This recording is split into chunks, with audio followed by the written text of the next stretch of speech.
Hello, hello, hello, hello, hello. Hello, hello, hello. Hello.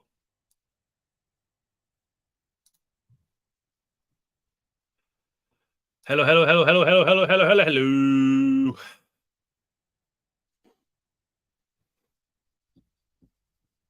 Welcome back to what I expect to be a super productive listening session. Lots and lots to process because I have just bought more stock. And I think that if you feel you should be processing more than shopping, type pumpkins in the comments. I'll go. Pumpkins. Who do we have in the chat? Also, if I seem a bit cuckoo, it's because I've had 2 hours on the massage table today. I've got all my battle scars. Not sure if you guys can see that. So that's kind of the color I'm pulling up at the moment. That. Yeah. So I'm feeling a bit. I wouldn't say I feel woozy in the head, but I feel generally light. I got back. So it was from 12 to 2. Got some work done, picked up the kids, put them to bed, had a nap with the boy. Well, I had a nap whilst he went to bed, and I just got up. So I'm feeling a bit like, ooh. I don't expect to topple off the chair, but I am feeling a bit like. So I've got the water, I've got snack, we got coffee. Yeah. But man, I could barely reach my, like, you know that thing you do where you like try and connect your hands together and grab. I could barely even do that. It was that locked up all in there, and then it was just today. You know where they run the elbow through every single line of your shoulder, like whatever that thing is, that thing in your back that does that. I don't know. You get what I'm trying to say. So yeah, very. She said relaxation or pain. I mean pain, definitely pain. But I feel amazing. Can move around more better. Feel like I actually have control over my. I feel that the anxiety that you get when anxiousness you get when you're about to reach for something. You're like, can I reach for it or not? And if I do, am I going to hurt myself? Yeah, it was at that stage. Hello, Rob, puppy dog, Justin, Mr. Furlong, Mandy, Jonas, Paul, Sandra, Matilda, Rachoranga, Lee, hello, Liz. That scared the shit out of me. The spots or the hello? Hello. Oh, we're getting lots of pumpkins. And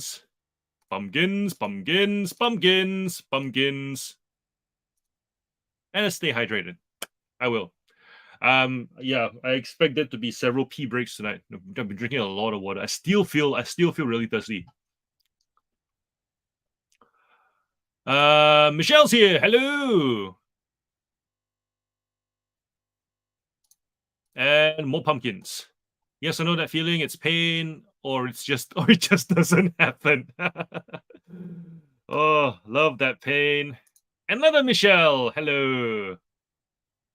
All right, I need to clarify. This Michelle, where are you from? And have you been in our sessions before? And if you are new, tell us how you heard about us.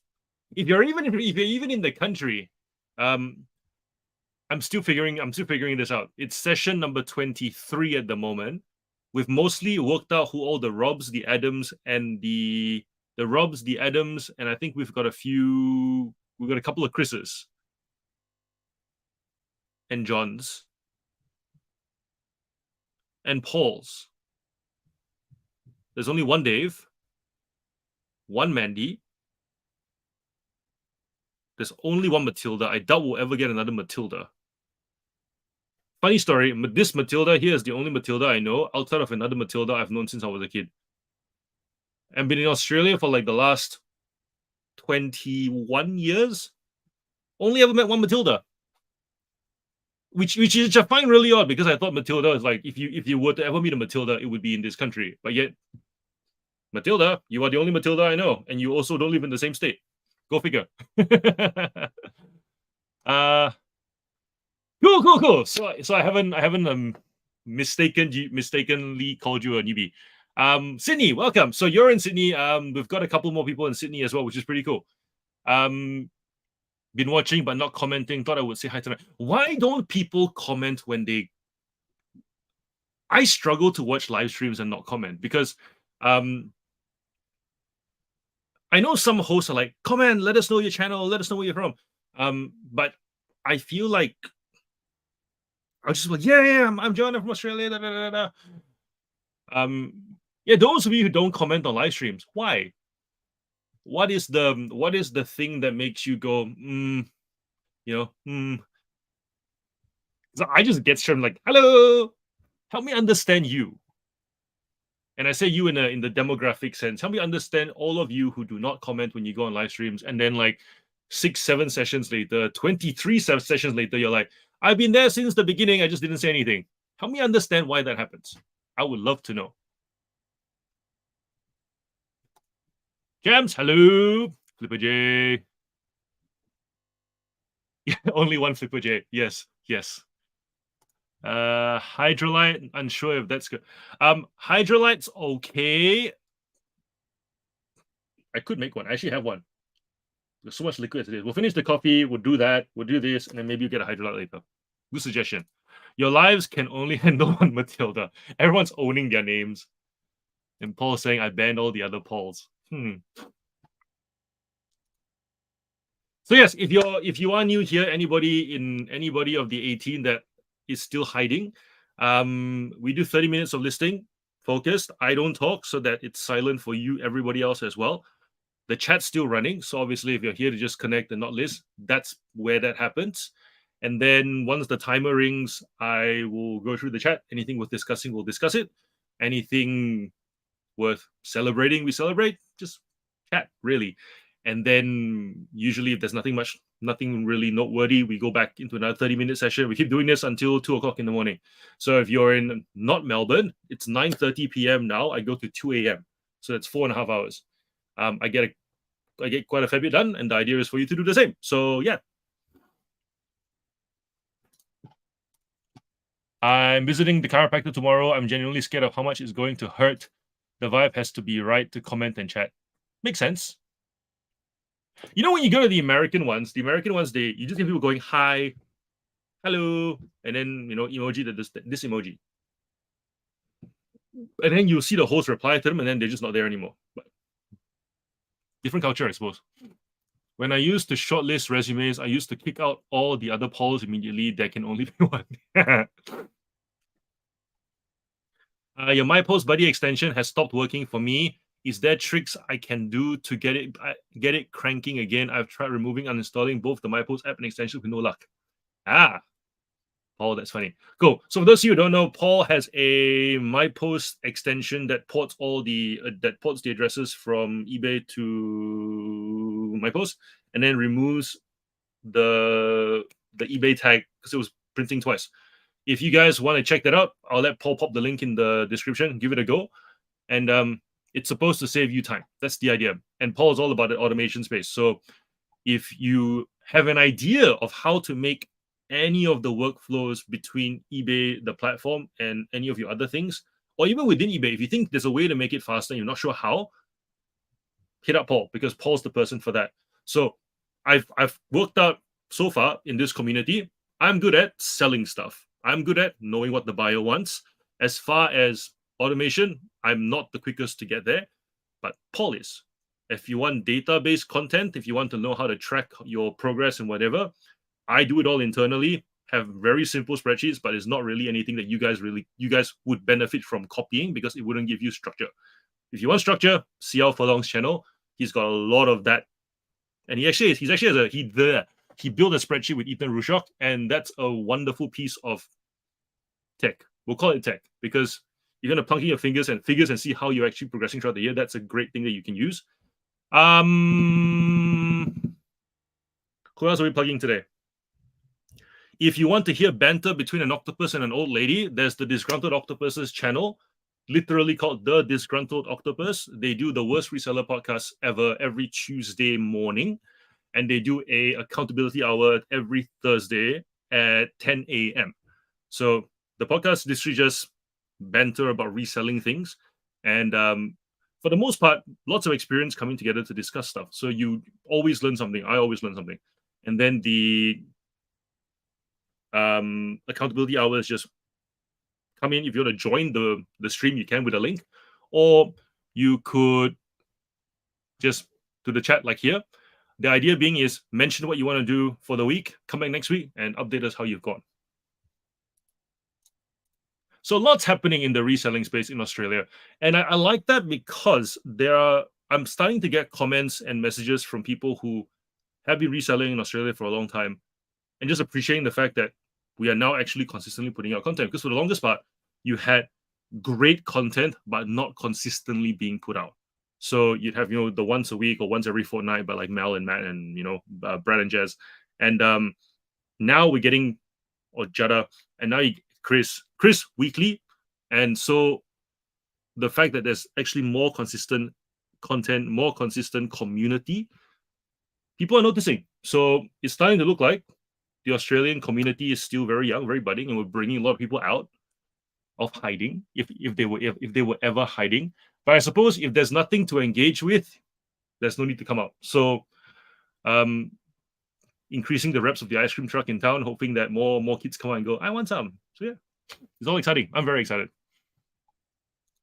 as you can tell. And here, oh my gosh, and I was just reminded that one of my first videos that came out, I remember you pointed out to me that I didn't edit out my, I'm not sure if I remember this. I think you might remember this. It would be, because in 5 days, it will be my 1 year anniversary on YouTube. It's flown by. And I was thinking back to like the ways that I screwed up at the start of the journey. And I remember making the decision not to edit videos and just do single takes.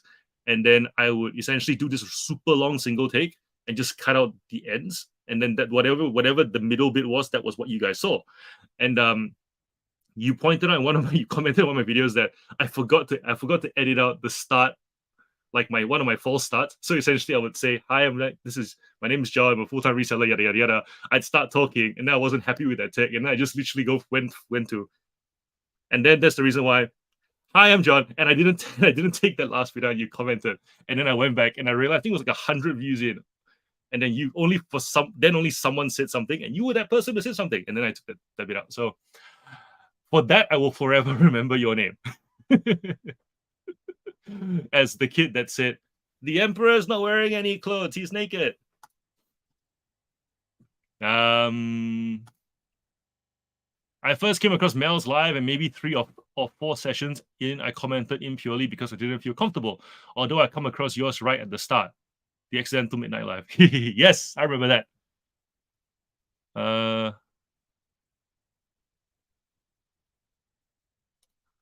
Flipper J is going, just delete it in my post. It only takes 1 second, lol. Yes, but Paul will say, but what if you have 1 million listings? What if you have 1 million orders? We cannot let that habit be an untreatable virus that just spreads 1 second per order. No. Time is precious, Flipper J. Time is precious. It's the principle of the matter. I think that's what Paul operates on. I was just lazy to log in to my channel to comment on Mel's lives at the start. CL saying thanks. Have I given you admin status, CL?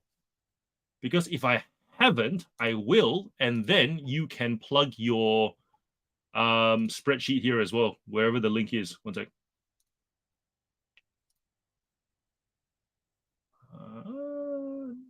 Yes, I have. You are an admin. Yeah, go plug your thing. Go plug your thing. See how for long.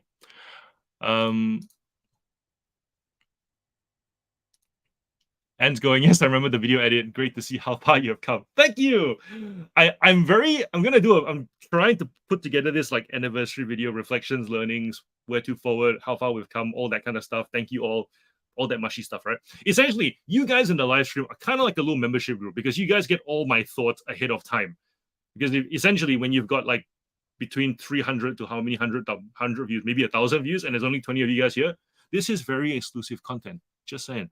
So I was thinking back to like what to cover, and it's quite cringeworthy going back to the very start. And I can't imagine those guys who do like 3-year anniversaries and then they go back to like year one. You're watching, you're like, wow, I sounded like that.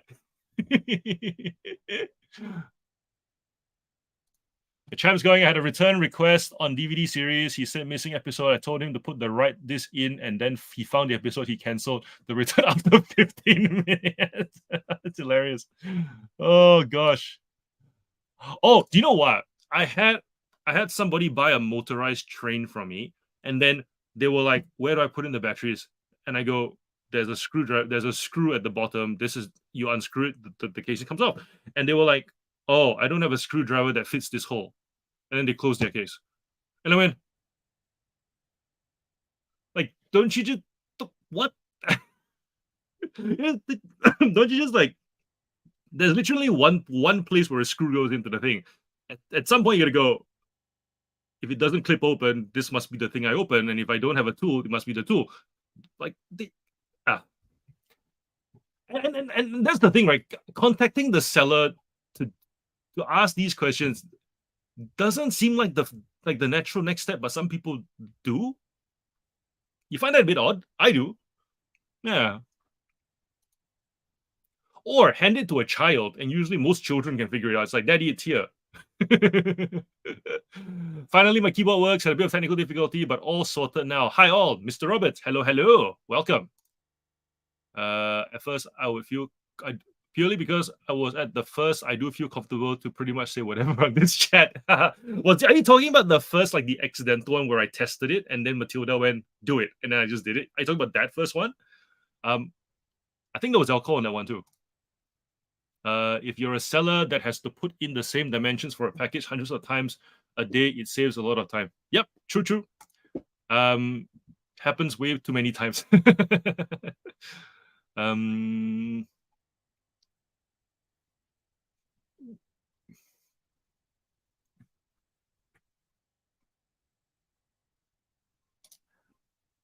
Stay in your lane. Hello. Okay, hold up. You're a Chris? No. Hold up. Are you wait, Chris or I know there's a Deb. Are you Deb or Chris? Please remind me.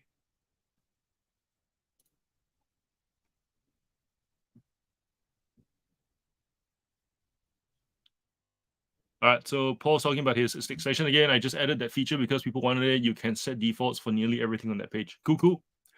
Sup, Toby? Hey, Toby, look at this. Check that out. I've got it's like that color for most of them today. Oh my god. I like pink too. I wear more pink if I had more pink. They don't make enough pink for guys.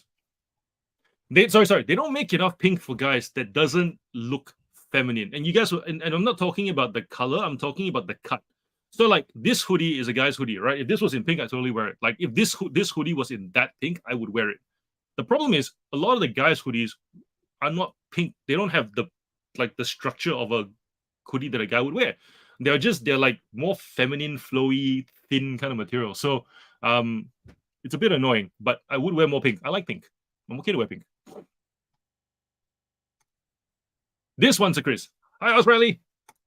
How is the garage cleanup coming along? It's going. Obviously, at a massage today, couldn't really move much. Didn't want to do too much heavy lifting. You guys pointing out to me the need for inventory density. That, like, I've thought about inventory density, but not to the extent that you guys have, because you guys were looking at my garage going, yeah, those tubs I reckon could be even denser. And I was like, oh yeah, actually, good point. They could be. And actually, the reason why I bought those shelves was because they were just cheap at the time. Like they were cheap, interchangeable. I liked the fact that that you could alternate between like medium-sized tubs, larger tubs, and smaller tubs.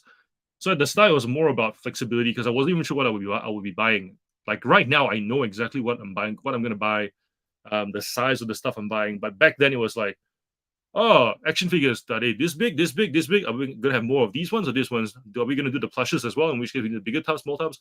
So there's a bit of a legacy problem in the storage side of things. But to Adams's suggestion, which is just set aside $100 a week and then change one shelf every single week until you get to the end, makes sense. And those shelves, those Trofa shelves, are very sought after on Marketplace anyway. So it'd be a case of get a new shelf, transfer, put it on Marketplace. Within a day, it'll go. So shouldn't be too hard.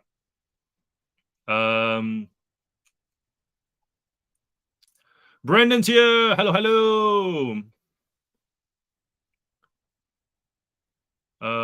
I love the MLP short with the GG Bolo clip played over it.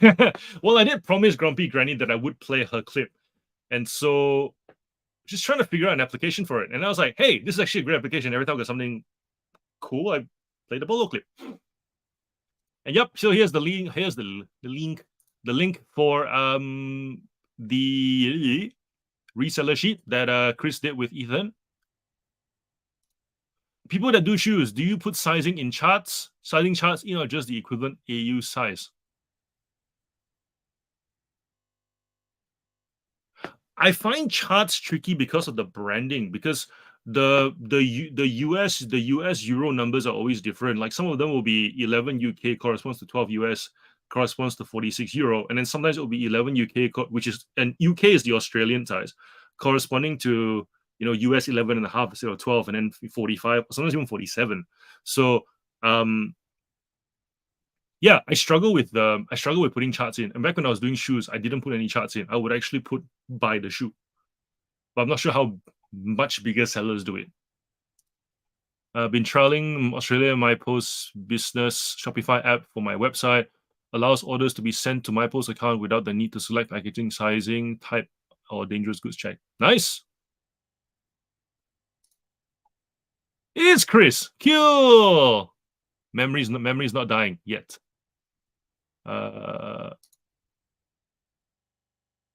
Yes, the first one at midnight was the one where you just went live. Awesome.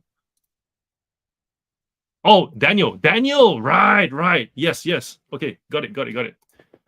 Originally, pink was the color for boys and blue for girls. At some unknown point in history, it flipped, and I don't think they know why. Looks like an octopus has got a hold of your neck, John. Oh, yeesh. Tell me about it. He does give good hugs, though. Bubble wrap bubbles on inside or outside? Inside. Oh my gosh, inside. Why? I know why. Because if you put bubble wrap on the outside, you're putting, what's the word? It's like if you put a cloth around your head and you pull, it's pressure on the whole face, versus if you put pillows on your face, it's not really pressure on the whole face, but it's pressing down generally. So the bubbles pressing down has that effect versus. So yeah, so that's the reason why bubbles on the inside, for me anyways. Someone's going to be like, no, it's on the outside. And then we're going to have to do that thing where we look up the pattern for bubble wrap and see which way it's meant to be. Remember those people who looked up the pattern for the design pattern for toilet paper and to settle the argument of whether does the toilet paper go on the outside or the inside when you put it on the roll?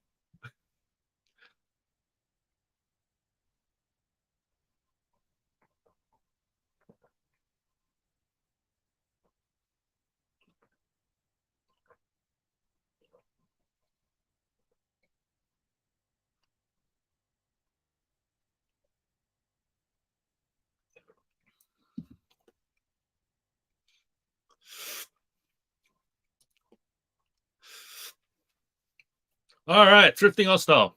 Hello.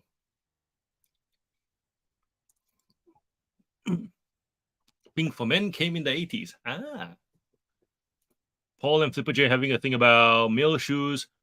UK size is the AU size, but female is US size. That's what I thought as well. I always thought the AU size was the UK size for men. But Flipper J is saying, no, it's the Australian size and the US size are the same. Interesting.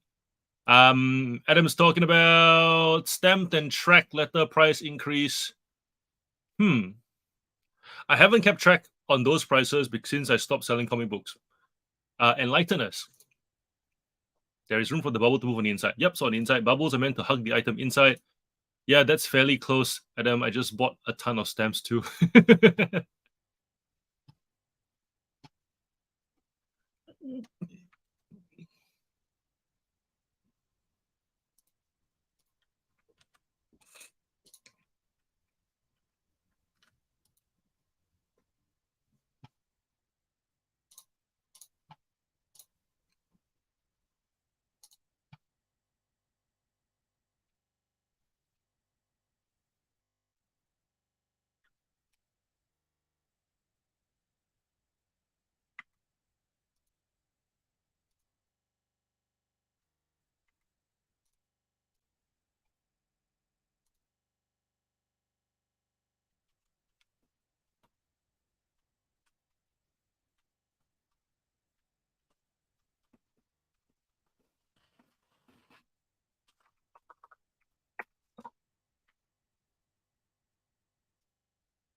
Stamps to raise to $1.50. Ugh. A nice Christmas present from Ozpost. Bubbles on the inside, that's how they come in the roll. Nice. All right, I'm going to start a timer because we have listing to do.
Hoo-hoo.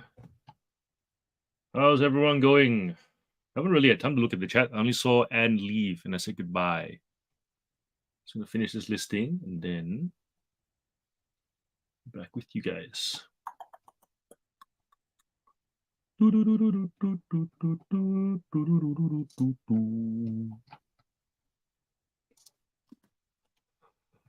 Cool.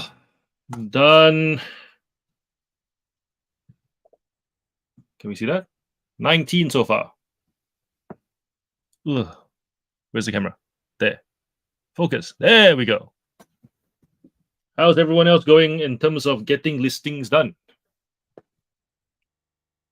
Let's see what's happening in the chat. I see a lot of complaining about Australia Post. Haven't seen the details yet. Wham popularized Pink, but also groups like Boy George. There was a lot of gender bending happening in the 80s. 120 to 150, that's a big jump. Yes. Doing some tax fun, go smash throw people. Didi Christo. Might as well be a medium tracked envelope for $5.50 with tracking. Do you reckon that's what they're trying to do? Just make everything tracked anyways? Flipper J, goodbye. John's self-discipline is exemplary. That's the whole point of this session. And I have a feeling if everybody else had cameras, you'd see more people actually listing than talking, I think. Well, there's like 8 people here having an exchange about Australia Post, and there's 33 people here, so I'm guessing 25 people actively listing. If that is the case, then the session is doing what the session is meant to do. Yes.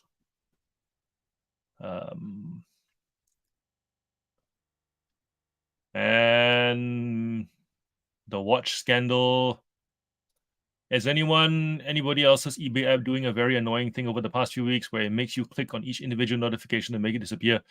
Yes, I've stopped using the app and I've just gone to the desktop every single day now, which is annoying because like because the number of the notification doesn't change. I'm surprised no one's actually mentioning it on Facebook either. It hasn't annoyed me enough to make a post about it, which also then being an observer of the eBay scape, it's made me question the number of times people feel the need to go and actually create a post. It takes a lot to compel someone to create a post. I don't create posts that often, and but I see a new post every day, and I think to myself, is that really that annoying that it compelled you to make a post? Which goes to show, not that I'm belittling like issues or anything. It goes to show in our business, it's so diverse. There are so many things that we do that you can never underestimate what actually bothers people to the nth degree. It could be a customer return, it could just be notifications, it could be in my case just so much mess. You never know. So it goes good to whenever we see somebody actually mention something, to respond with kindness and to be nice about it. Granted, there are some exceptions where they really bring out all the sarcastic demons and we just want to go, really? But for the most part, whenever someone raises a post, I believe it's genuine. So let's be nice and help out. And most of you guys are pretty helpful anyways, from what I've noticed.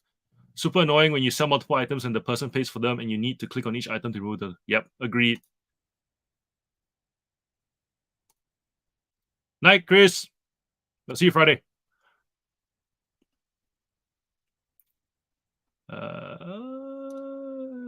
Jody's here. Hello. Pumpkins. I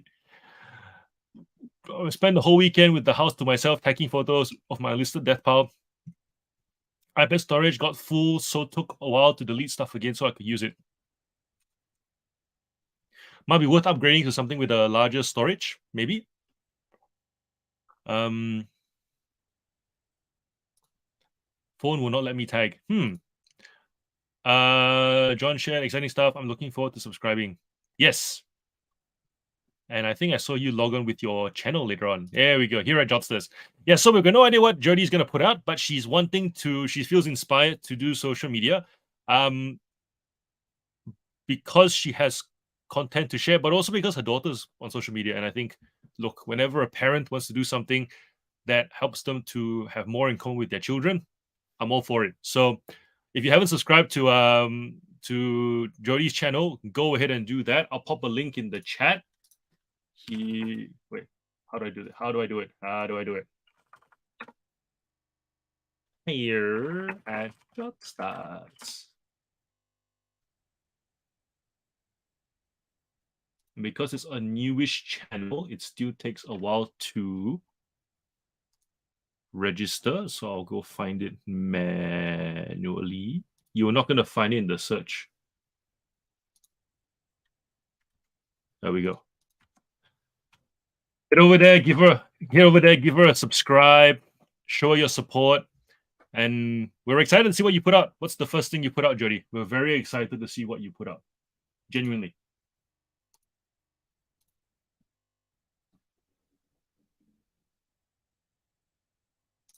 More Australia Post.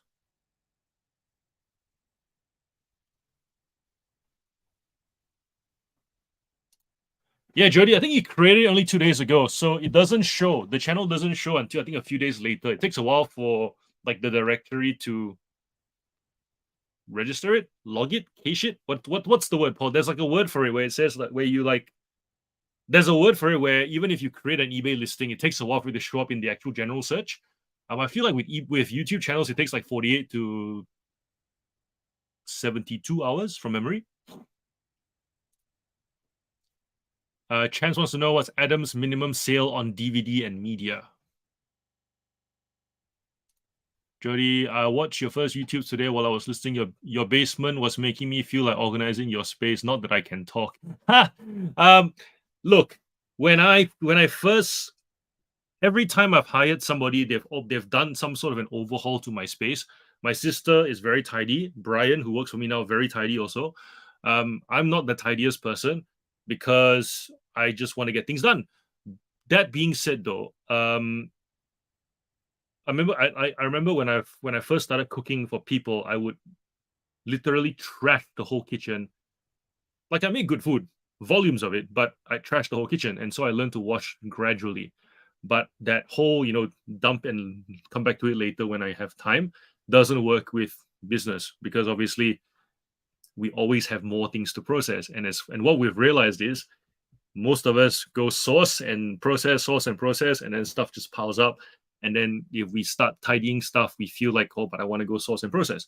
So for me, it's constantly, my processing has gotten very quick because I enjoy it, and also because it's me procrastinating from actually tidying. Hence, the video that came out yesterday of me saying this needs to be sorted and tidied and reshuffled around because it's about time. Yep.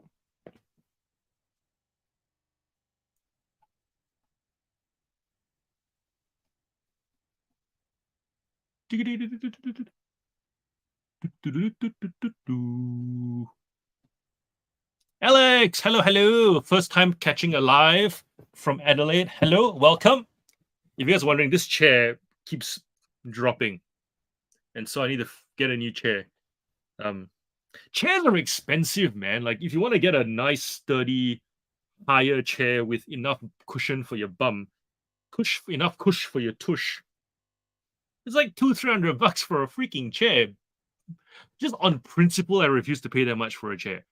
But then there's usually less cush for tush when you buy it secondhand. So maybe on Thursday we go thrifting. We'll find it, because on Thursday, Mel and Tom are in Melbourne, so we're organized. We're gonna go. And if any of you guys have missed that memo, I've been trying to get people to come along. If you guys want to, we're essentially doing savers from Ringwood, I think we're doing Ringwood, Greensboro, Preston, Brunswick, Footscray, and then Heatherton, and then back to where I am in Knox, because they're leaving the trailer where I am, and then they're gonna head back to Canberra. So if you want to join, you're welcome to. We will probably stop for lunch at some point. Don't know yet. It's pretty fluid, because at the end of the day, we're just gonna hit a bunch of thrift stores, as many as we can in one day. Mel wants to. Tom's curious to know what savers is like, because they don't have it in Canberra. Mel and I just want to go make video, and so I've started a new eBay store. Well, not really. It was an old eBay account that I used to dump stuff on, but I'm going to dedicate that to thrifted stuff. So I've picked up some t-shirts already. I get to make a video on that. But as you can see, lots of open threads to do things in year 2 on YouTube. So pretty excited about that. But the point being is, I might find a chair. And if you guys want to come along on Thursday, let me know. Just message me on Instagram and I'll send you the itinerary, what we're doing. Loose itinerary. Essentially, the checkpoints are savers. We may stop on stuff in between as well. But yeah, that's just the general route.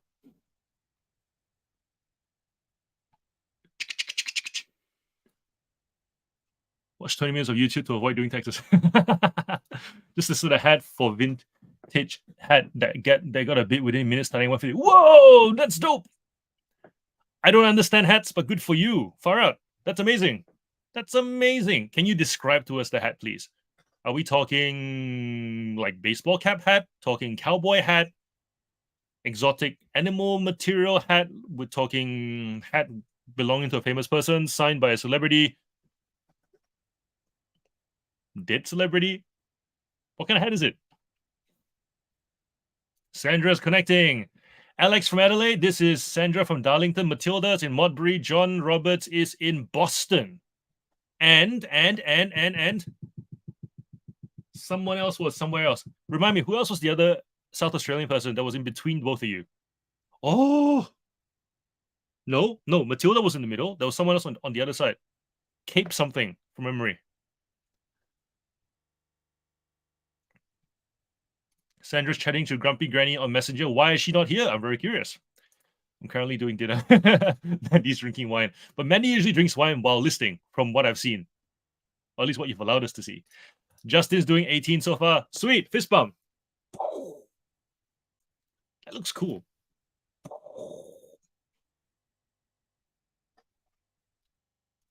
I got an email this evening from my local post office. The parcel you dropped off this afternoon was way too big for us to carry in our mail stream. Interesting. Can you please come in to collect your item back at your earliest convenience? The parcel is large, but within Australian Post limits. A few eyebrows were raised when I dropped it off. If it had an accurate MyPost business label, it was very diligent. It was measured and lodged. They are always very diligent and friendly. It's going to be an interesting conversation. Has anyone had anything similar? No, I've never had anybody tell me to take something back. This is interesting. Let us know how that goes. Document it. And yeah, let us know in the chat. I've never had anything knocked back yet. Yeah, that's interesting. Yeah, let us know the exact reason. Or at least let us know the metric on which it fails. Like, for example, if they got maybe there's like a maximum cube, but really there is a certain dimension. There's one of the dimensions cannot be more than a certain number of centimeters, but they haven't put that limit in. Could be. Because it wouldn't be weight. Like, weight's a pretty straightforward thing. Like, our staff cannot carry 30 kilos or more. So therefore, if it's more than 30 kilos, they wouldn't take it. But I can imagine it's like maximum of 20 by 20 by 20, but really it can't go higher than 25 on any one side, but they don't have that any one side maximum factored in. Matilda saying, I'm Alex too. Matilda and Sandra need to catch up. Yes. Jode 7275. Jode, what's your name? I keep forgetting. Like, remind me, please. I'm gonna do this, I reckon, to someone in any live stream. I'm gonna have to stop apologizing for it because I'm only human. But I'm only human. That's not to say I don't appreciate all of you. I do appreciate all of you. And whenever I see your names, your usernames pop out on Instagram or YouTube commenting on things, and I comment back, I log that. So it's like, it's not like I'm seeing it for a first time. I go, this person has commented before. I'm connecting with this person. But somehow first names I struggle with. And the reason for that is because I'm very good with faces and names together. When I used to work at the bank, I remembered everybody's names because I saw faces. But when there's no faces, it's a lot harder because it's like J.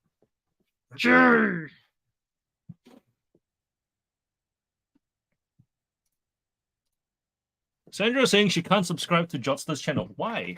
This is odd. Let's find out. Why? Why can't we subscribe to Jodie's channel? Or has Jodie done something dodgy? Ooh. Jodie, do you have a history of dodgy things on YouTube? In which case, is that the reason why we can't subscribe? It was 6 when I last checked. It's 11. People have subscribed. Woohoo! We've got you past 10 subscribers. Also, when I was on the Cajun Roots resellers live stream, somebody came on and they didn't have 100 subscribers, and they were like, go, get them to over to 100. And then they crossed 100. It was like 101, and everyone's very happy. Yay! That's a good community feel. For the notifications, if you go to the notification tab at the top, switch between the headings at the top, and it will clear all the notifications for that section. Huh. Next time the Adelaide peeps have a big get-together, let me know. I'll try and fly over for it. Wow! I've never actually... I have to watch what I say. I have a lot of fans in Adelaide who will... But real talk though, I've never actually heard of anybody wanting to fly to Adelaide for a get-together. It's always like, I have a reason to go, therefore I go, not like I will try and make it to Adelaide. Why do you have this desire to go to Adelaide that most Australians don't, Mandy? Explain.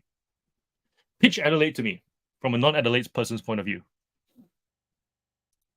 Anthony, what up? Michelle, found your channel from Nelly, This Booker Can. Who is Nelly, This Booker Can? I'm going to look it up. YouTube. This Booker Can. Because I like basketball, I'm getting like Devin Booker clips. This Booker Can. Nelly Booker.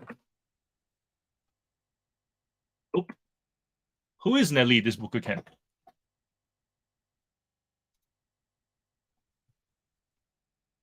Paul saying you might need videos before you can search it. Oh yeah, that's a good point, actually. That's a good point. All right, Jody, first video. Come on. I think you're joining us on Thursday, right? So on Thursday, just put something out, like live stream something. Just, we're with you. I mean, if there's anybody, if there were ever a time for you to put out a video and feel confident doing so, it would be in the presence of me and Mel. Just saying. Like if me and Mel next to you, just put out a video. If it's just like, hey guys, I'm here with Mel and John. We're going thrifting. Hope I find something. That's it. Just make it a short. And then you get so many views, your channel will crash. Sandra's going, yeah, see, I didn't even read this comment. Sandra's got it. Like a few shorts to get started. Just and then eventually you'll start doing silly shorts, and then before you know it, you'll try and figure out how much nonsense you can fit into a minute clip. Did you guys catch my short with Grumpy Granny and Octo today? I was quite proud of that one because shorts have always been something that I struggle with because I like longer form content. But yeah, I did today. I went, this is actually quite fun. I'm gonna make some more. Let me know if you have seen the type octopus in the comments if you actually saw today's short promoting the live sessions. Nelly, yes. Ooh, haven't spoken to Nelly in a while, actually. How's she doing? I'll go ask her. My workspace and the 2 rooms closest are in shambles at the moment. Did you see Mel's recent video tidying up her warehouse? Yes.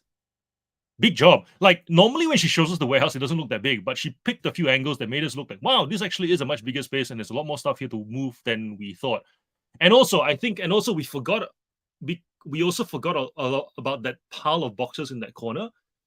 And it goes to show, right? Like, when you can only show so much on YouTube, but don't let people on YouTube convince you that it's easier than it is. It's not. Most of us do it for a living. So if somebody's at a certain scale and they've got a whole bunch of work cut out for them, and if they're packing and making videos, there's a good chance that stuff isn't getting done, and that's normal. So I love that video because that video just kind of showed how normal it is.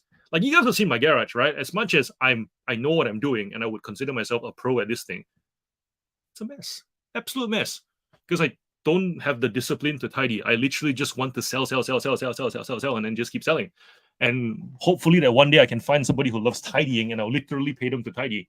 So to Jody's comment about the basement used to be even messier.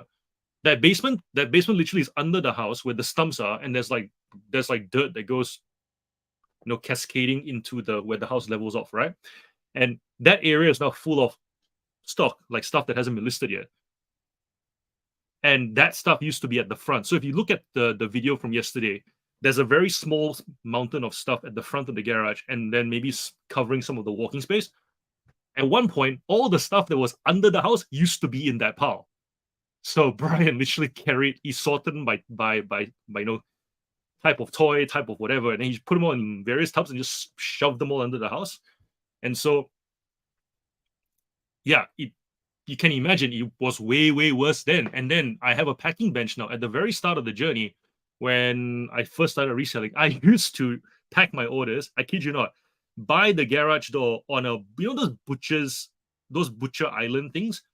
But except it wasn't a big butcher's island, it was a butcher's island that had one drawer in it. So it's like a tiny thing, maybe the size of an A3 sheet of paper. That was what, not even A3, smaller, like a single drawer, A4 maybe slightly larger with the point being is, A4 piece of paper, bunch of wood around it, right? That big. I used to pack on that surface, big and small items, because that's all the space I had. Everything was just behind me in random. So it's a process everyone has to go through. It's that rite of passage, right? Until we get to, I don't know, Tom's level where there's 200,000 listings and it's warehouse shelving and it's boxes that are numerical and it's all simple and lean. We all get there eventually when we scale. But yeah, don't look at your situation and go, it's too hard. It's part of the process. We all have the same 24 hours. We all choose which areas we want to grow. Granted, if you're doing too much of the stuff that doesn't make money, you don't grow. Sometimes you do too much of the stuff that makes money, like myself, you end up getting stuck and needing to take a week off to go and shuffle everything so that you can go make more money. And hope that you don't get hurt because your body hasn't been used to all the lifting and shuffling. Yeah, that's the rant. I think she inspired a few people to do a tidy up. Indeed. I heard overflow of stuff, other picking up 2 carloads of gear, shouldn't complain, good probably to have in a way. Oh, Vaya, are you joining us on Thursday for the... I was meant to send you the itinerary, sorry. I'm going to do it now while I remember. Gosh. Where's your message?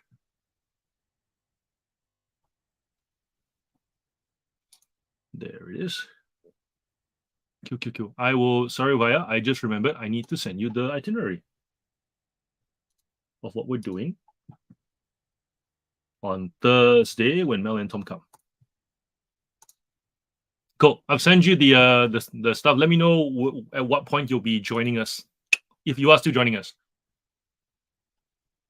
The idea being the savers are going to be the checkpoints, and then we're just going to hit any thrift stores we see along the way, we're just going to hit them all and see how many we can get. Tom's not planning on staying at each one for like an hour. It's just going to be like 5-10 minutes in and out. If we don't see anything, we're just going to leave and go to the next one. That's kind of what we're going to do. Breathe, John. You're talking a lot without breathing. I have overflow of stuff after picking up 2 carloads of gear. Shouldn't complain. Good probably to have in a way. Yeah. Look, excess stock's not a bad thing if you have a way of processing it. I suppose it becomes an issue when you have nowhere else to put it. So, Mandy's going expensive but worth it in relation to Adelaide. Okay. Toby's going to make the 8-hour drive. Nice.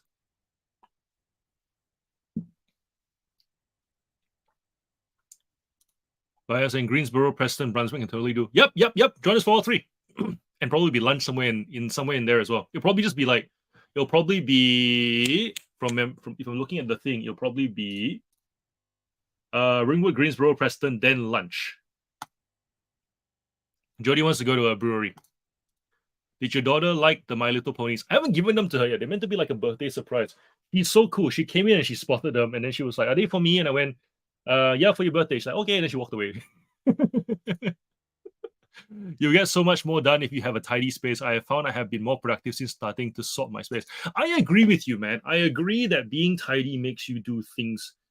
Okay, I think for me the inertia is I don't know what the end picture looks like, and because of that, it stops me from going forward. I've never been much of a planner. In my life, Jen does all the planning. So what that looks like is I don't know what holidays we go on during the year. Whatever the kids are going, whatever the kids' activities are, holiday programs, all that kind of stuff, she tells me, and I just log it and do it. And so therefore, when you look at how I run my business, I don't know I don't plan for what the future looks. All I know is the direction I'm going to hit. And if as long as I'm taking steps to head towards that direction, and I'm more tracking milestones than actual, it's hard to describe. But essentially, I know that I want a certain number of staff. I know how much space I would need, but I don't have an idea of what storage I would need to get there. So because of that, it's all kind of hacked together until we get to a point of like, all right, new shelves completely, start all over again. I think at the start, being limited by money as well is quite tough because commercial racking is quite expensive. So if you think about trying to grow with commercial racking, it's not a cheap endeavor. Versus doing it when you're turning over, say, 20K a month, 30K a month, right? At this point, I can afford commercial racking, but I need to go and shuffle things out before I get commercial racking. I have commercial racking here, if you can see this blue thing. So we got these shelving just for the comic books because it was too heavy to go on any of the shelves. But yeah, I agree. Tidy spaces leads to better workflow.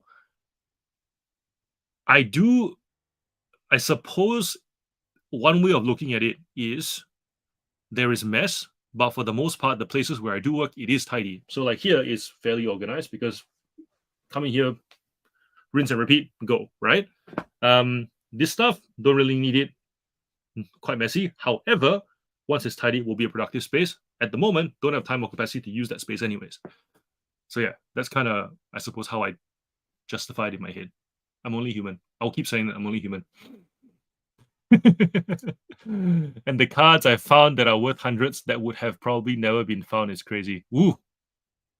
John Roberts is in Barry. Do I count if I'm in the burbs? Yes. I'm a rare young'un. It's a rare young'un back tab adjustable bit. MLB LA Dodgers baseball style hat. Wow. Okay. Cool. That seems rare.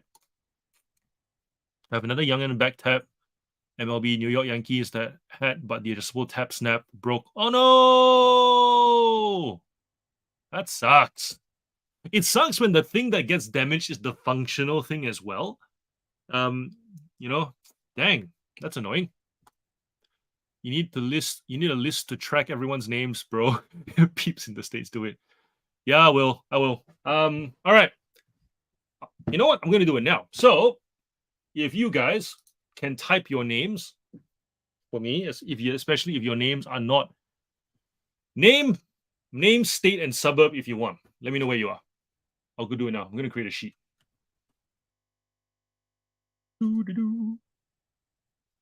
Because proactivity is a virtue.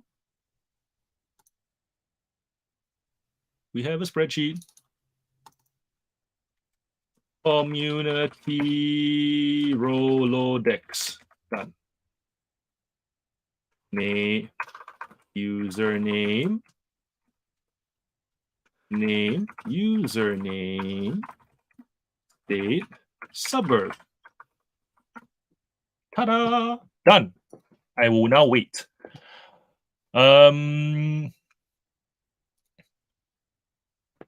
Starting with Anthony.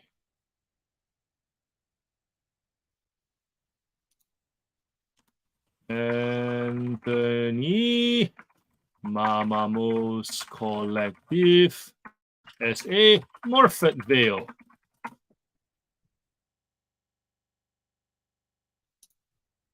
My post office lady sorts any issues for me before I even know there's an issue. Back ranking. Hello. I've had to knock people back. It doesn't generally go well. I work for Australia Post. It's my full-time job.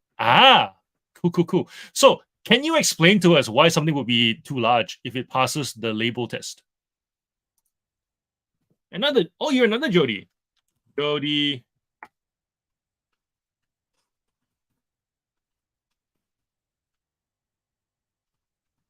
Which state you in, Jody? Jason Self, no problems. It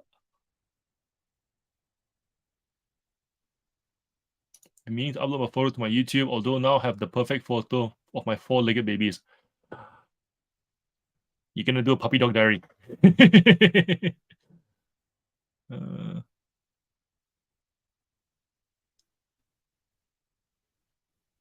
Rob's family is in Semaphore. Maximum girth of 140 cm. Got it. Mandy's going for the wine. Makes sense. Makes sense. Adelaide people don't want to pitch South Australia because we like the quietness and a 15-minute drive from one side of town to the other.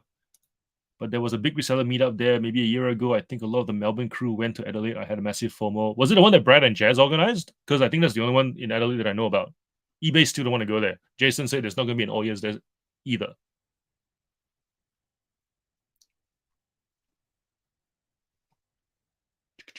I'm not catching up with the chat, man. Far out. You guys keep going. This is amazing. And good.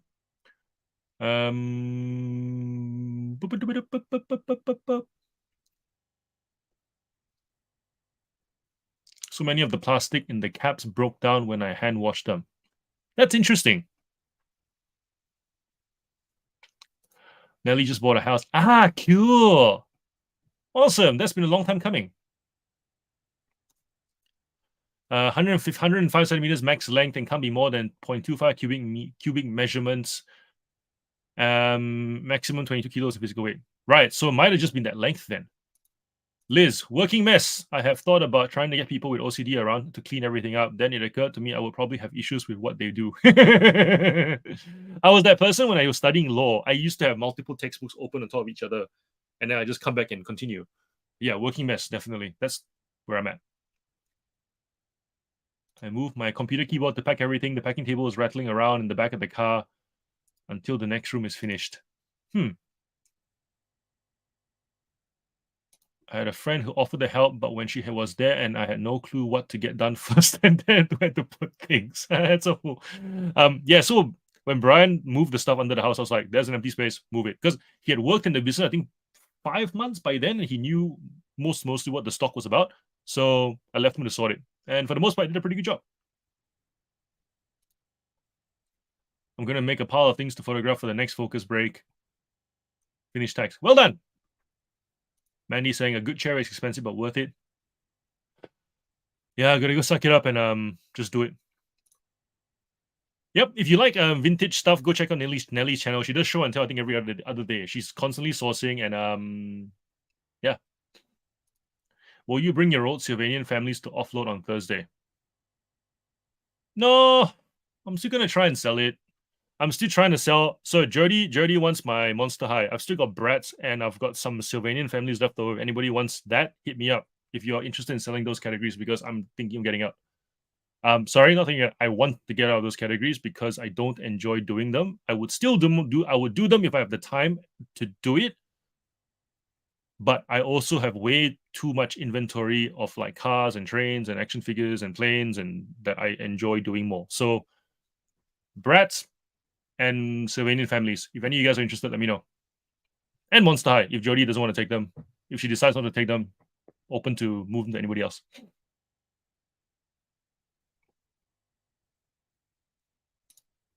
Start with commercial style racking from early on, one shelf unit at a time, so it's not too expensive all I want. Yeah, I'm thinking of doing that actually because I quite like the fact that they don't move because I like a lot of the warehouse shelving that I see. It's like the stuff from Bunnings. It's like flimsy and it shakes, and I don't like that. Yeah, and there's a lot of cheap places here that sell these commercial racking things. I think they're about 200 each, so they're not too expensive, but it's still $200. If you try and make a line of them, it's like $1,000. So still costs money. Cube shelves, everyone. Paul likes cube shelves. Man, Paul, if I didn't sell Hot Wheels, I would totally do cube shelves because we do cube shelves for the baby clothes. Works a treat. I love it. Seal in nice and dense. But because my stuff's so small, cube shelves are a little hard, quite hard to navigate.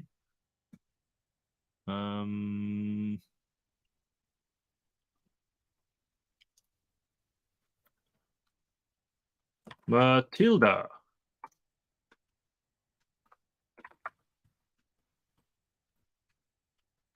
Newton.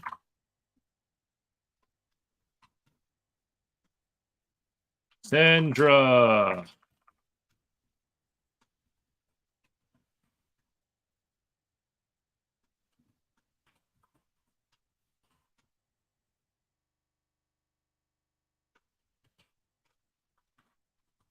Amanda. Ball divers. Amanda, now that you say ball divers, I get your comment now. Why you mentioned? I get your comment to me the other day regarding the reseller.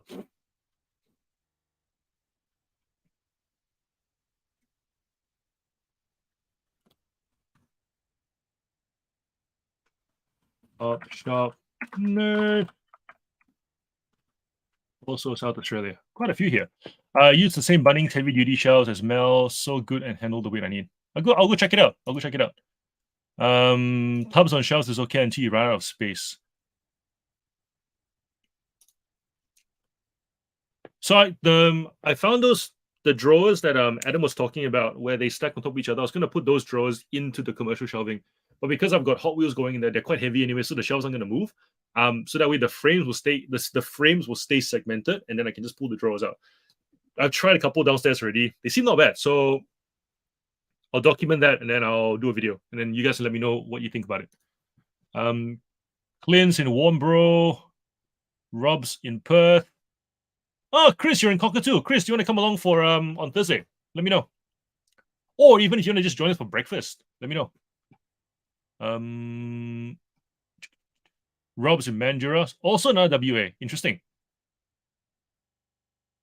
Sandra's in Wollongong. Panorama.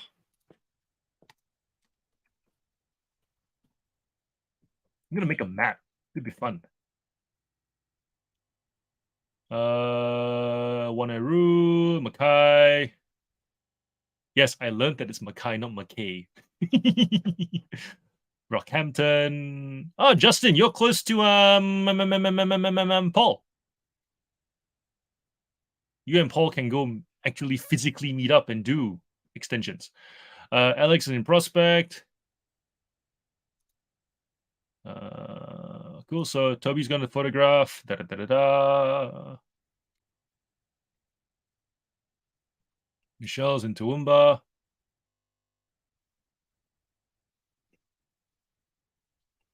Kalgoorlie, Goldfields. Jason's pretty far out from what I'm hearing.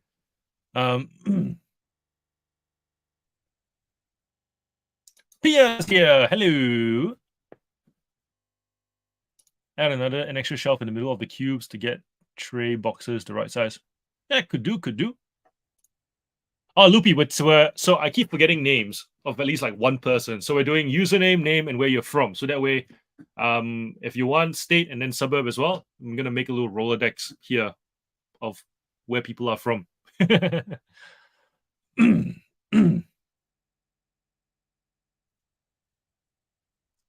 Name and location for John's memory. Yeah, pretty much. Pia's from Brizzy. I don't know why we're saying our names and locations is and where is Neptune? Is that a place in Australia?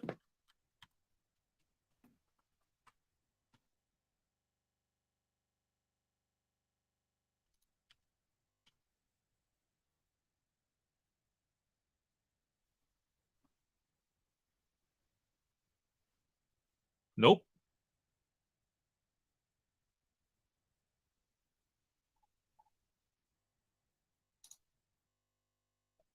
All right. If you guys want, I'll start a timer. And okay, got it. Very funny. I'll start a timer for you guys, and then I'll go document all these names. So that way you guys don't have to like wait for me to document them.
All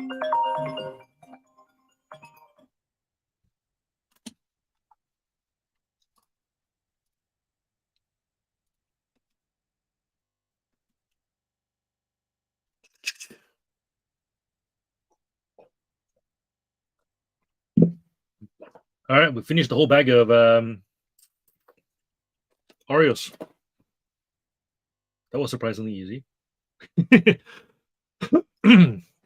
All right, where is the chat up to?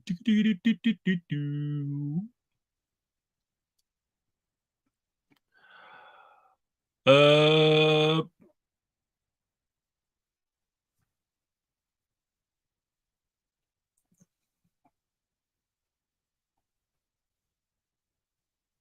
what about shelves?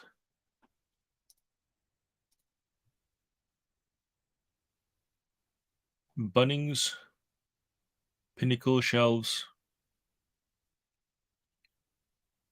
Oh, so your setup's very similar to Chris Furlong's one, then, where you have the Mel, where you've got the shelves that become a packing bench. That's pretty cool. Best part about reselling is role playing as a shopkeeper.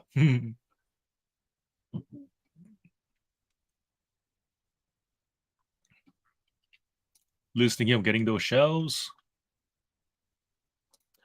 Barbie shop. Jody wants a Barbie shop.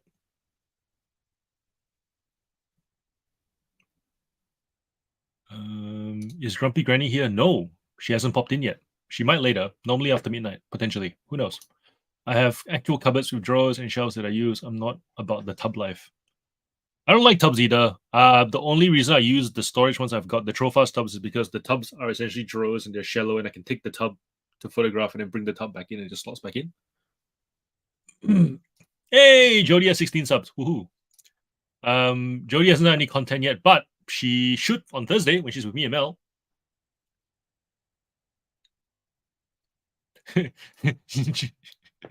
Jody and Mandy having a moment of no wine. All right, recommend me a wine. I don't normally drink wine, and wine gets to my head. But whenever someone asks me to recommend a wine or get a wine, I don't have a wine to recommend. So recommend me a good white and red. Go. Such a rookie thing to say, right? It's like, what's a good white and red? So many factors, so many variables. Do you want depth? Do you want this fruit, that fruit? I don't know. Tell me why it's your favorite white and red. I want to know.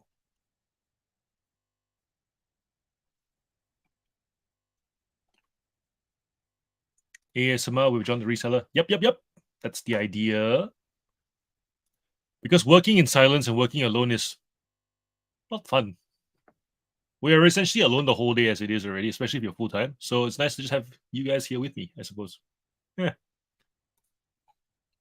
Super listing, super glitchy for anyone else tonight. Taking ages to go live, promoted, not working. First try. Fine on my end, no issues so far. Easier for me to fix other people's spaces than my own. I can't find things if I don't move things myself. Oh man, isn't that just the human trait where it's easier to fix other people than ourselves?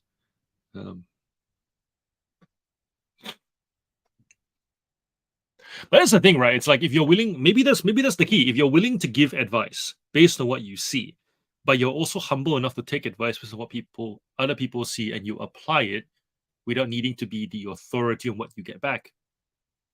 That's how you grow, right? You learn things you didn't know about yourself until someone says something. Yeah. Like for me, the hardest thing actually, in terms of the hardest thing for me is resting. I don't rest. I struggle to rest. I struggle to stop because I don't like it. I find it boring and unengaging. I sleep out of necessity, not because not because I value it. So that's something that definitely needs to change. Getting me to go to bed in a timely manner is as difficult and challenging as getting a child to do homework he doesn't like. That's probably the best comparison. Yeah. So the times I felt most cared for is when people check up on me, when like people check up on me and message me and go, "Hey John, how's business going?" and they want to know how performance is going, I'm like, still going, nothing much to say. But it doesn't actually make me stop. But when someone messages me and goes, have you looked after yourself recently? Are you drinking enough water? I'm like, that does make me stop and think. So yeah, rest.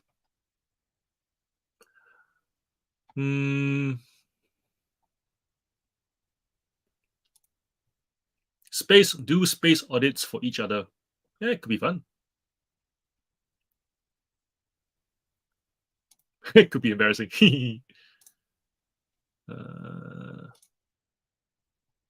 Thanks, Puppy Dog, for the super sticker. I appreciate your generosity supporting my channel. No room for visitors. First, I need to list more thrift list. Don't we all, Mr. Roberts? Don't we all?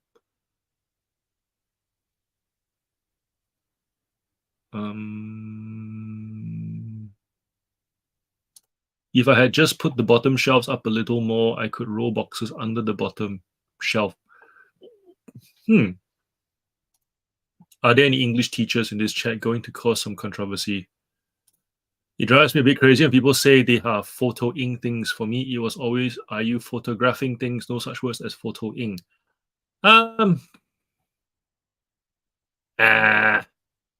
Mandy, I try not to let poor grammar annoy me. I mean, put it this way, right? There is no such thing as broking. It's either you're brokering a deal, but still, we are called the mortgage broking industry. So they don't call it the mortgage brokering industry; it's the mortgage broking industry. So I was a mortgage broker for a while. It was like mortgage broking. No, it's mortgage brokering. Just people just say what's easier, I suppose. And Aussie shorten words all the time, anyways. Well done, Wire. We are YouTube newbies together playing shops. Am I able to set up a private Facebook group? That way we could share photos. I haven't thought about a Facebook group yet. I don't foresee there being a Facebook group in the near future, just because limitations are a good thing on live stream. So, for example, at the moment, people who are admin can only share links. New people come in, we don't know you, and you need some vetting is involved. And especially when you do Facebook, a lot more vetting is involved. Like the amount of work that the admins on these groups actually put in to maintain kindness, to not have to stop misinformation and all that kind of stuff. I care too much. So because I care too much, and because the channel isn't monetized, and therefore I don't have anything to give to admins, everyone will be doing it out of their goodwill. It's a big endeavor. I've done Facebook groups in other areas, like with church and with uni. Facebook groups are a lot of work. People who are not admins of Facebook groups don't understand how much work it is, especially when you're trying to maintain a certain. Okay, here's the thing, right? How many eBay Facebook groups do you know that are actually positive by default? And that will tell you how hard it is to maintain a Facebook group. Because Facebook by default is a place where people complain more than they praise, a place where people discourage more than they encourage, and as a result, and also when you think about how text is oftentimes taken out of context, it's a lot of work. Because if you don't do it properly, it very much goes negative, or just negative. Yeah. So, and also when you think about as far as branding is concerned, so this is business. This is the business person in me here going, if I do a Facebook group, it needs to reflect my values, our values as a community. And if it's not a managed Facebook group properly, it will not reflect those values, and therefore will not serve the community as a whole. And if anything, brings the community down. So for those reasons, until they can be done properly, there will not be a private Facebook group. And there's plenty anyways. There's plenty of Facebook groups. There's plenty of Facebook groups where I suppose you can share photographs already, but if you want something closer knit, I'll have to think about it and figure out how to manage it. But at the moment, it's the managing part that's stopping me. That's the big one. But it's a good idea and it has value, but needs to be done properly.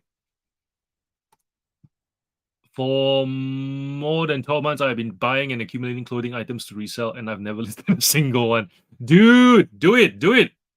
What's stopping you? And why? Okay, dolls, I get it. Like I've got stuff, I've got other things that I want to list other than dolls, and now I'm moving on from dolls. I guess you have enough inventory to list that you don't ever get to the clothing part. What made you get clothing to begin with? What was the motivation? What was the thing moment that made you go, want to buy clothes? I'm curious.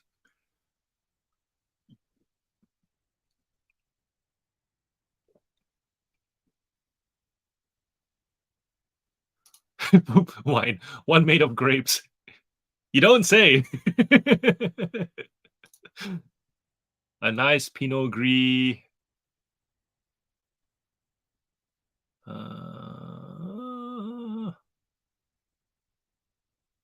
I have a 1.5 bedroom apartment. My place is going to look like that Max guy's house who Mel interviewed. On smaller scale, once I get up to sustainable inventory without the questionable artwork, though. If you know, you know. It's hilarious. Yeah, the Mel did an interview with someone who is, I think, the largest reseller of books. Yeah, the house was just like books partitioned the house. It was cool to watch, but at the same time,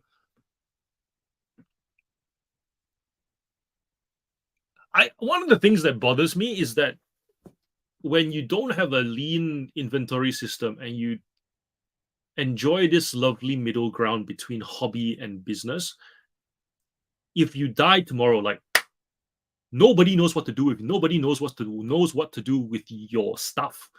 You know, like that's how people like that's how us reselling vultures end up with, you know, amazing estate sale halls, because the poor wife is like, books have partitioned our house for 20 years. Quite frankly, I couldn't tell you what books they are. I just walk past them. It's a wall to me, you know? And then they log on to the eBay account and there's like, there is no way I'm trying to find this one out of 3,000 books or 8,000 or 10,000, 20,000 books that, you know, partition our house. So they just get an estate company to sell it all, and then they don't ever make the money back. Versus if you have a proper inventory system and you've got, you know, manuals and videos and whatever else, you can hand it over. You can talk your partners through it, your kids through it. The day you go, boom, they can take it over. So I think, yeah, like it's cool when Mel does that interview. You see that house. It's pretty. I get it. He probably likes showing it off too. When guests come over, it's like he's the guy with the amazing collection of books that is everywhere in his house, and he knows where everything is. But the handover is the handover is a pain in the ass. So yeah, that's the only thing I thought about was that. Jake should be listing. Can't stop playing Red Dead Redemption. Oh, Jake. How do we punish people who don't do listings during a listing live stream? Is that a path we need to go down? Or is that just the Asian in me that wants to do a little bit of Asian parenting? Like, come on, man, we're listing. List. Money. Think of money. Money? You like money?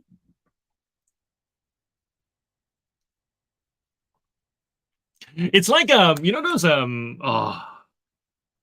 can't think of the exact movies, but it's happened in a few movies where you've got stereotypical Westerner goes to an Asian country and they go to like a place of pleasure, and then there's always like it's two cops.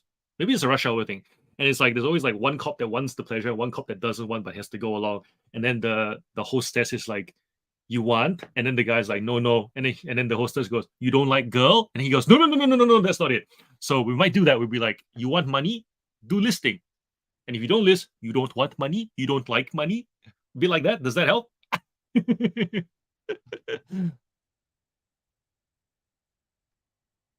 Ooh, Merriam-Webster says photoing is a word. Damn. Matilda, alterating instead of altering. Alteratoring. Alteratoring-ing. Jane, hello. Welcome. Canada, eh? Tell me, is the A thing, when you say A, is that something you like saying? Is that something that you say, but when we tell you say it, you don't like knowing that you say it? Or is that something that you're proud that you say? I've always wanted to know.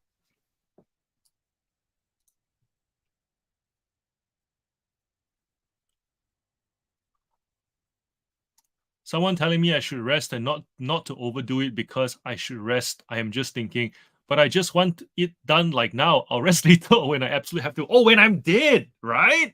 It's like I'll sleep when I'm dead. I'll enjoy that sleep.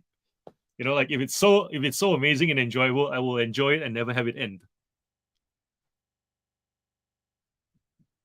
Also, I don't like also with sleep, right? I remember maybe I remember going to sleep when I don't want to sleep and then or don't need to sleep. Sorry, needs probably not the right word because I need to sleep right now, but I don't want to sleep right now. But only when I want to sleep, I fall asleep like that and I knock off. That initial process of tossing and turning a bit, I don't like. And then you lie in bed, you're kind of tossing and turning, and then for after a minute or two, you get itchy, then you have to like get up and you scratch, and then you're like adjusting, and then you're moving your pillow, and then you roll around from one side to the other, and then I've gone from the warm side to the cold side, and then all that just pisses me off, and so it sounds anal. Maybe I'm on the spectrum. I don't know, but the point being is, I like going to bed, lying down like this, vampire. Oh, and then I learned something. I learned from my sister-in-law who's a physio that apparently there's like positions that is where you're so like for example when you're in this position you're stretching your arm even though you don't feel like it, so you can't actually sleep like this. You're not actually relaxed because this is being stretched, but this apparently is the most relaxed your body can be. So literally if you lie like this you're not relaxed, but like this you are. So you lie with your hands to your side, fall asleep. And I learned this thing where if you wiggle your toes and you can feel your toes, um and then you wiggle your toes, feel your toes, then you stop feeling your toes, the rest of your body just slowly stops feeling, and then you just nod off. So I can fall asleep in less than like I can lie down. Like we'll come to bed together. Jen will go brush her teeth, come back out, and I'm already gone. So that's kind of how I like to fall asleep. So if you tell me to go to sleep when I need to go to sleep, or because you think I should go to sleep, don't like it. Just like no.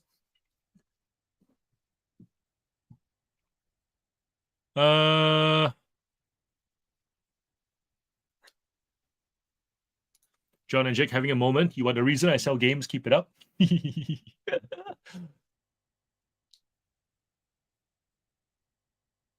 What's Facebook? Exactly, John. Okay, cool. So is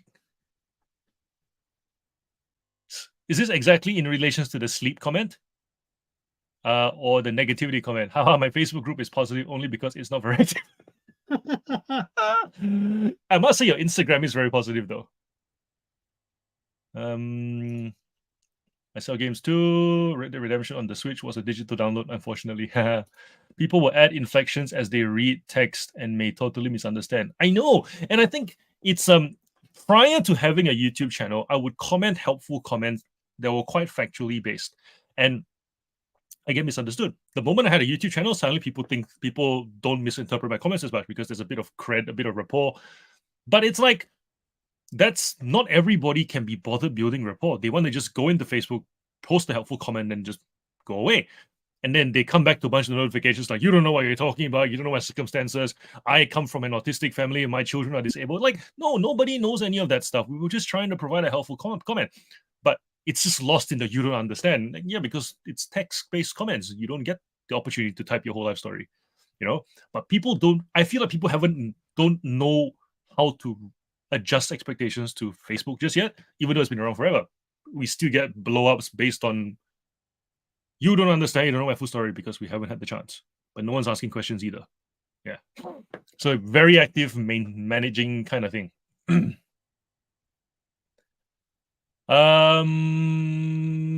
Doll Facebook groups and Bishon Freeze groups I am in are awesome. Have you joined the Bratz Facebook group? Or the Monster High one? Or the Hot Wheels one? They're not as friendly. It's like an anti-scalping, anti-scammer, just catfest. How come you aren't monetized yet? What do you need to do to get there? Sorry, the channel is monetized, but the channel is monetized very minimally. So for example, every video I've done so far only makes like $1 to $3, which is not a lot. In a year, maybe more, I don't know. But it's like I'm not chasing the dollar at the moment. I'm just trying to build the community and do things that are helpful. My main priority is build community so that we have an idea of what we actually represent, what we stand for, what our values are, figure that out over a 2-year, 3-year span. Do stuff that actually gets me to do work, not do stuff that distracts me from doing actual work. So if I'm not going to make videos that show off all these fun things about reselling that take me away from actual reselling, hence why the listing live streams are what they are, because it actually lets me do work as well. And all of those things don't YouTube doesn't like that content as much. YouTube likes Mel's content because it's multiple angles, it's fun stuff, but it's not the most productive thing for Mel work-wise, reselling-wise. Matt's videos, right? It's when Brad and Jazz do those videos where they talk to the camera, they're not working during those times. They're actually doing content for you, and YouTube likes that content. I'm not making content that YouTube likes right now, and so for those reasons, I'm not making enough money to make YouTube a priority, or so hence when I make myself available to you guys, oftentimes it's whilst I'm also doing work. And that's as best as I can manage so far. So the fact that we've gotten this far is pretty amazing, actually. I was going to talk about that in the reflection, but hey, you get the, once again, exclusive early access to this reflection. I never thought that we would get this far, at least not in a year. I was expecting monetization, and by money I mean the dollar per video monetization happened in 2 years, not 1 year. And I was okay with that because priorities, right? Do the thing that feeds the family, not the thing that doesn't. I was not. People did say when you start doing YouTube, you start to enjoy it to the point where it gets to your head, and then you start to feed your ego by making more videos because of all the likes and comments that come through. That hasn't happened, which I'm very thankful for, which helps Jen to know that the YouTube thing was very much a business decision to get me to know you guys and vice versa. And so this whole Rolodex thing, if we can work together in the future, that's really the idea. It's like, who do I know in other states that I can help and can help me build the business, build the network? Because otherwise you don't network in this business. So it's not about the validation. It's not about the ego. For some people, YouTube is about that. You want validation, you create a channel, but it's a lot of work for very little money just to get validation. There are much more effective and efficient ways to get validation. YouTube channels are not it. But yeah, so in short, the channel isn't monetized in any sort of meaningful way. I appreciate any sort of, like, if you guys do super chats, donations, like what Puppy Dog Diary is doing here, I appreciate it immensely. Buy me a coffee, I appreciate it immensely. It does help. It makes you feel good. Helps me to buy nice things and keep going. But yeah, it's in terms of ad revenue, it's nowhere close. I think we've only done last month of August was like $70 in ad revenue. So yeah, there you go. And it'll need to be a lot more before Facebook groups are justified. There's enough there to provide compensation to admins to actually do it properly. Yeah, because most, and then thereby leading to some sort of buy-in and so forth. And even if I were to do a proper reseller event, like eBay is doing their event, if I want to organize an event, I can organize an event. I'm really good at organizing events. I do it for the school community, for the church. The thing is, though, I still need money to start organizing an event, even if you guys pay for an event. You know what I mean? So that still needs to build up somehow. So expect all those things down the track.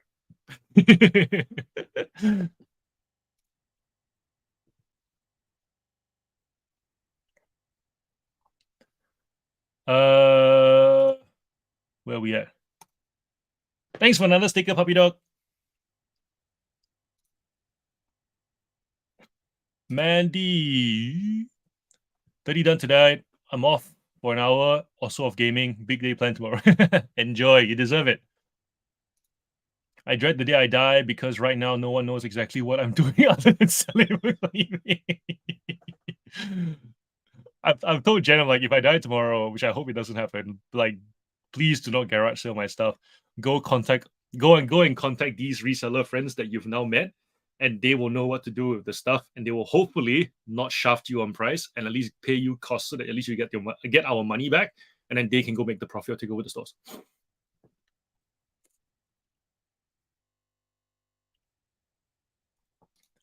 Started out wanting an everything store as such, worked out. I really didn't have the passion for that idea, so chose to just stick to trading cards. Yeah, just do what you enjoy. And I think the best thing is if you do something that is us. Can you imagine the flip side, right? You do everything and then you realize I love selling motor parts. That's a lot harder. It's like crap, I need space for that. If you landed on trading cards, that's amazing. I remember going to Camberwell, like a rich area, and there was this lady, and all she did was costume jewelry. She will thrift costume jewelry, she will buy them in bulk, she will sift them, and she would wholesale little bulk lots out. When she talked about it, it was like, wow, you must have boxes coming back and forth, back and forth. Then I went to the house and I realized it took up one bedroom. One freaking bedroom because it's so small. So if you land on trading cards, that's a win to me. The fact that I landed on like Hot Wheels and toys is a win for me. Because to try and get I can fit 20,000 listings in my house because of how small they are. If I landed on dresses, no way. If I landed on, mobile tech, no way. If I landed on what else can I land on? Like, Legos, definitely not. So yeah. I have about 3 or 4 small weeks of inventory to get through. Then I might dabble with some clothing. Being a rural area, there's a lot of RM Williams items around. You're gonna compete with CL and Brad. Tears of the Kingdom, Zelda, still. I'm obsessed. Jody's done 17 so far. 3 for tomorrow, 4 for Thursday, 3 Friday. Cool. Has anyone tried to sell their listings in your chat before? I have loads of socks for sale, shoes, iPhone covers. Let's bypass the listing. Look, man. If you guys want to do deals on the chat, by all means, do it. I mean, that's what the community is for, right? But of course, like I've got me and Jody, we're gonna do Monster High. I've still got to take photos for it. I realized it was I've got several boxes barricaded behind other boxes, so I couldn't get it done today. But essentially, I said to her, look, $5 a doll, done. Because most of them sell for 20 to 50, and there are some rare ones in there as well. And I'm like, $5 a doll essentially gets my cost back because that's the cost I bought it at. And then for her, it's a good cost for her to start getting to that whole category in a big way. So if you're gonna do a deal of that sort, by all means, feel free. That's what the chat's for. Chat, Instagram, essentially announce it in the chat. There's like 25 people here. If anyone's interested, make the details happen on Instagram.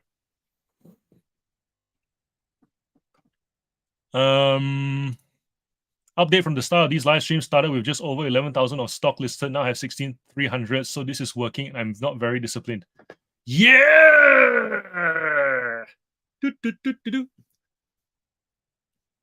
Now I gotta figure out how to save this so that I can put it on a an Instagram post, Mr. Roberts. But I appreciate your review. Thank you. It is working. My listing numbers have also gone up since this listing lives.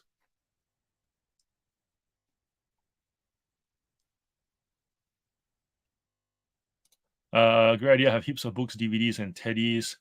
I've got a DVD I photoed tonight. I'm listing for $250. Whoa! Jackie Stewart. No idea who that is. Sell them to me for cheap in bulk. Anyone here sell old records? Just got a lot of his master voice that are apparently made in what? I have no idea what that means. I want my listed value to be consistently 0. Someone please buy everything. It's not just Facebook, all text-based communication. Yep. There it is. Man, I miss my YouTube channel. I hit like 6K in revenue. Was it 6K in revenue collectively or 6K in revenue a month? A month's pretty impressive. You'd be doing better than Mel and Matt. I'm in a few vintage jewelry groups and art groups.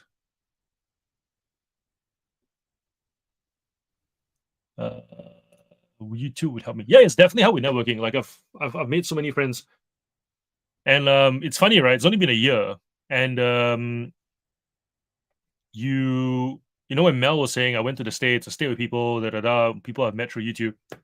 I relate to that. It hasn't even been a year yet, and I get it. It's not like you start a YouTube channel here's the thing: if you start a YouTube channel, create community and put out content, rather like helpful content, rather than content of like, look at me, look at me, look at me. If you like, for example, if you put out content that is like you're trying to be entertaining and whatever, and you're not really wanting to engage with your community, the networking doesn't happen.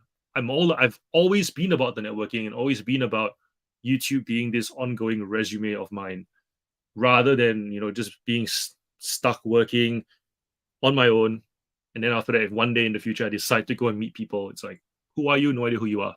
So I would assume that if in 5 years' time I want to do something big with a bunch of you guys, that there wouldn't be this whole like, who are you? I don't trust you. I don't know you, because we've been doing this, right? So yeah, it's definitely a means to get that networking going.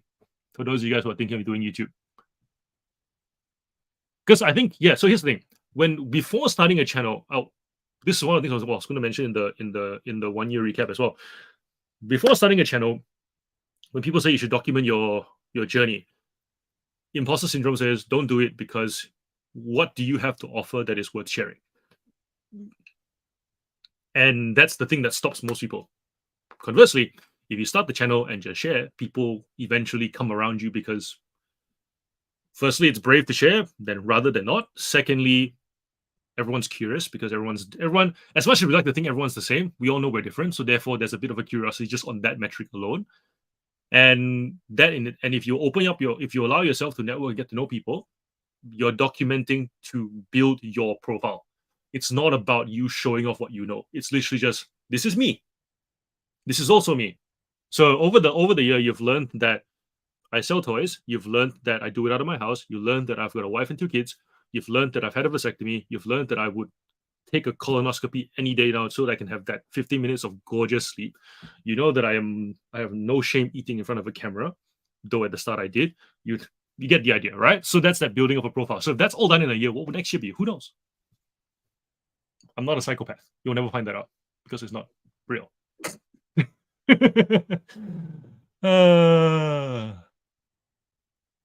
Anyone interested in hoarding? There is a great story on YouTube on a hoarder's house I binge watched. Oh, everyone go subscribe to Jane's channel. Can I put the link in the chat if John says it's okay? John's gonna say it's not okay just because it's a distraction to the listing. But you're more than welcome to put a Instagram post on it if you want.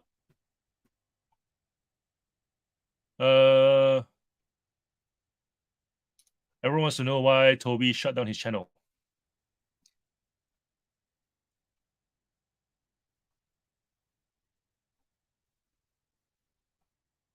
Deleted all my videos back when YouTube was great. Compilation videos channel got monetized, hit like 2 million views, I think, at the end. Wow, that's amazing.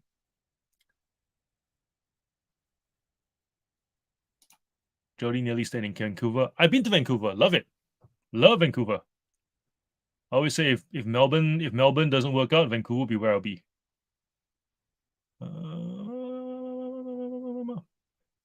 Harry Tornado just needs to do Flipcoin in Australia. I don't think he's going to do them anymore. I don't think he's enjoying it, to be honest.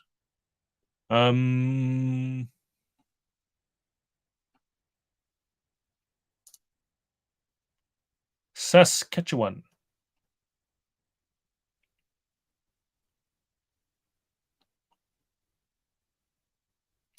Hopefully your FNU is up. I'm watching the ads. Thank you for watching the ads, Jody. I appreciate it.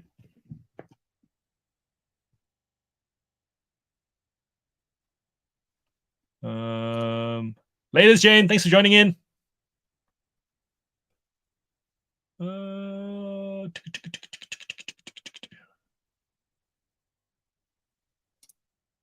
Why is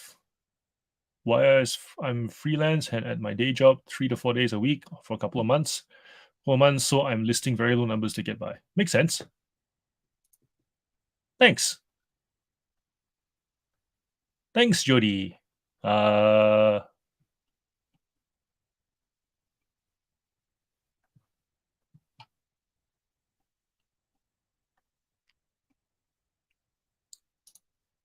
New jumper? Nope. Old one. All day I dream of sneakers.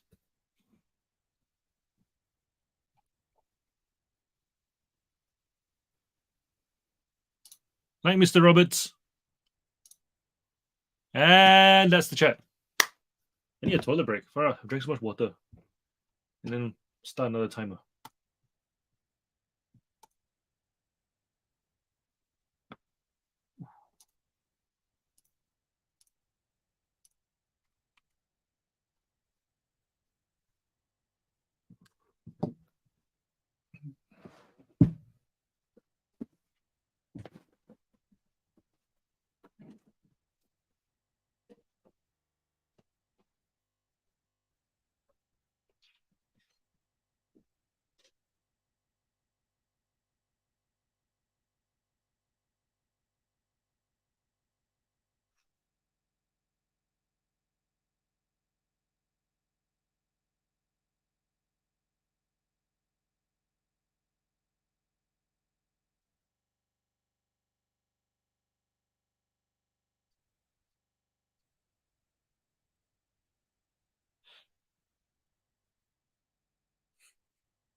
Night, Wire. Let me know about Thursday.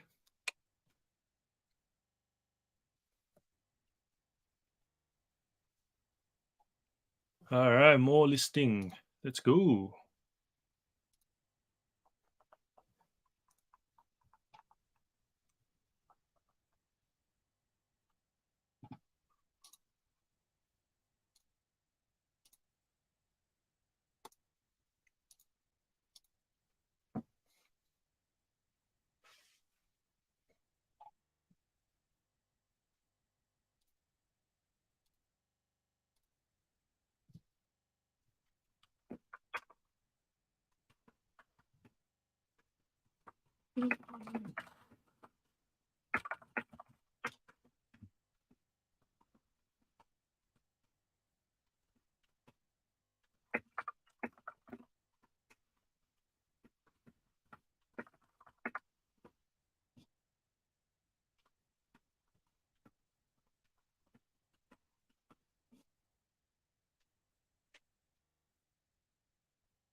All right, where are we in the chat?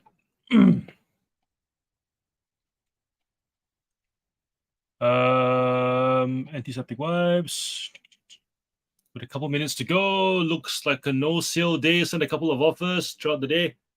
It happens, Anthony. I think, look, when you're starting out, it does happen. When you've got several thousand listings, if you're consistent and you have some sort of direction with your store, you're not gonna z. You can tell it's getting late. The words are starting to slur. You are not going to see donut days anymore once you have several thousand listings. If you're sitting on several hundred, you will see donut days just because it's the internet and it's a pretty big place. If it happens several days in a month, then it's a bit concerning. But if it's the odd day here and there, it's bound to happen, especially if you have an everything store. So don't stress too much about it. I mean, it is what it is. It does happen.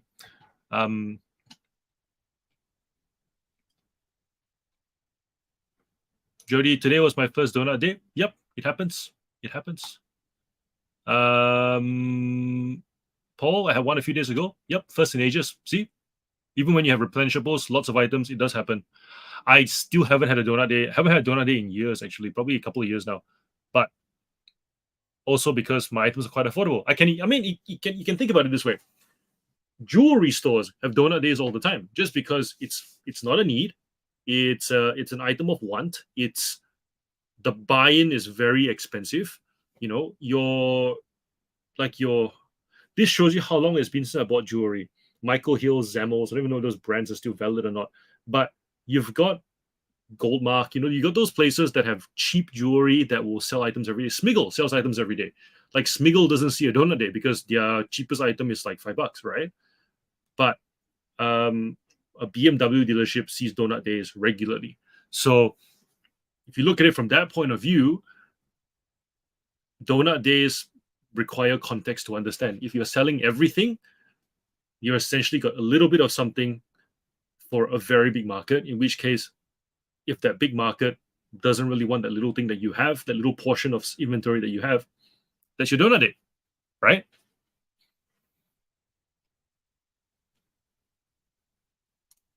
Did I see in the comments of FlipCon in Ballarat? No, people are talking about. So I said that I do want to do events at some point in the future, and it needs to be done properly. And there was someone mentioned that we should do it alongside with Jada in the markets in Ballarat, which I thought, yeah, good idea. We have so much potential as an Australian reselling community. The fact that people in other countries are noticing tells you that we haven't made much noise, because most of us tend to just keep to ourselves. So hoping that we can everyone come out, do stuff together, connect, network, make good business decisions together, partner up, things like that. Question is what company donuts, Krispy Kreme? Huh?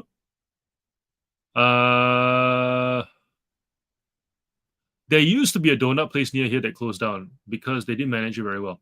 But they had this amazing recipe because they had their donuts were they were crisp. They were more Middle Eastern kind of donuts. So it's like there's a bit of a crispy, sweet kind of crust layer to it. But it still was bready, so it was filling, as opposed to Krispy Kreme's overly sugary, crispy, yes, but then you can eat 12. You'll feel sick and not feel full. You know what I mean? To me, a good donut is something that's crispy, sweet, bready a bit. You eat 2, you feel full. That's kind of a good donut. 13 of us, but 10 likes. Yeah, go like the live stream. Thank you. Thank you, whoever you are, 11th person. It's hilarious. Thanks, Puppy Dog, for the sticker again. You've paid for 3 packs of Oreos tonight. Thank you. I really appreciate generosity. Really do.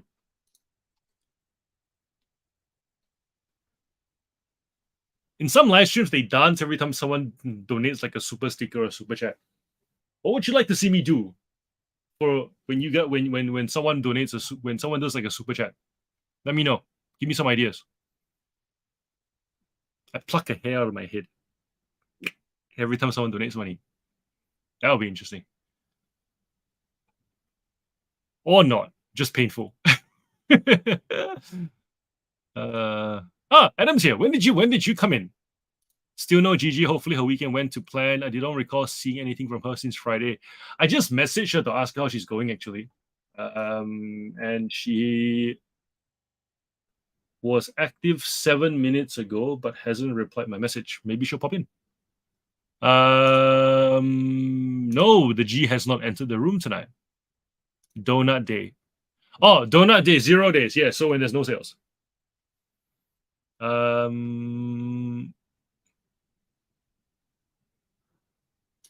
Night, Justin. See you all on Friday. Yes, Friday. So yes, for those of you guys who don't know, Friday it's now going to be Tuesday, Friday, no longer Tuesday, Thursday, because the late night thing. I can't do 2 late nights in a row. I think I've realized 20 sessions in, and I'm a zombie for Wednesday and Friday. So 1 late night, and Jen wants me to go to bed early anyway. So I said to her, look, I'll do the whole late night thing just happened because the first live stream was a late night thing. And then, okay, so I remember now, here's how it happened.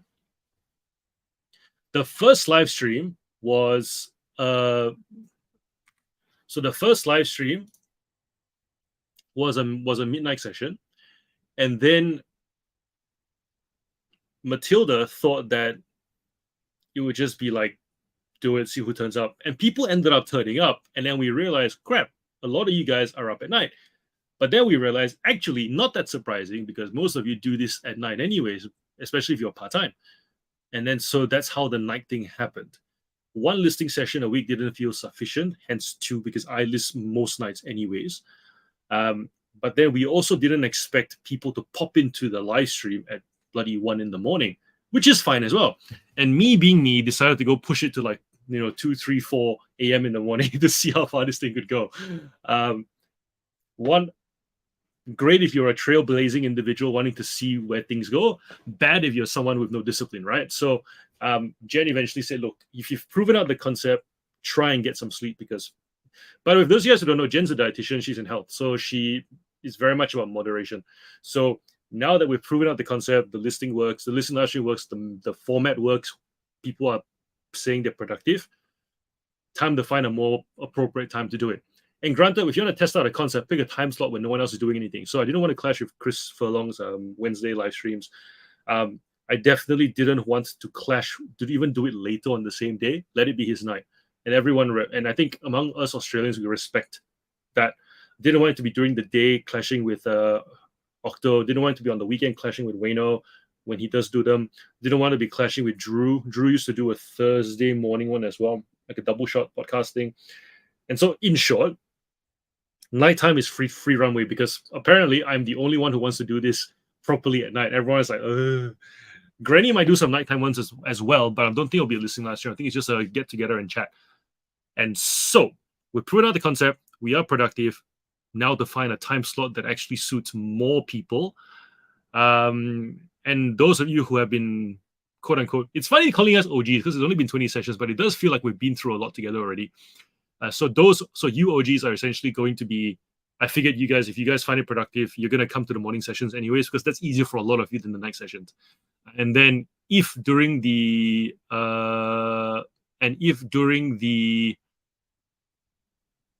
nights, some nights, I decide to do spontaneous ones, we can have 3 sessions a week. Yay! So yes.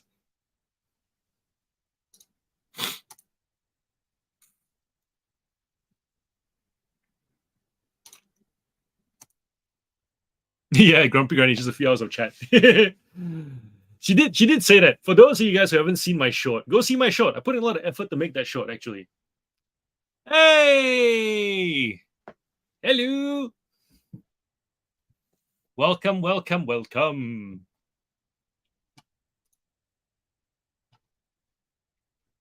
What time is it where you are now? Minnesota, right? For everyone who doesn't know, this is Mary. She was on the Disgruntled Octopuses podcast 3 weeks ago now. Yeah, based in the States. Go Timberwolves.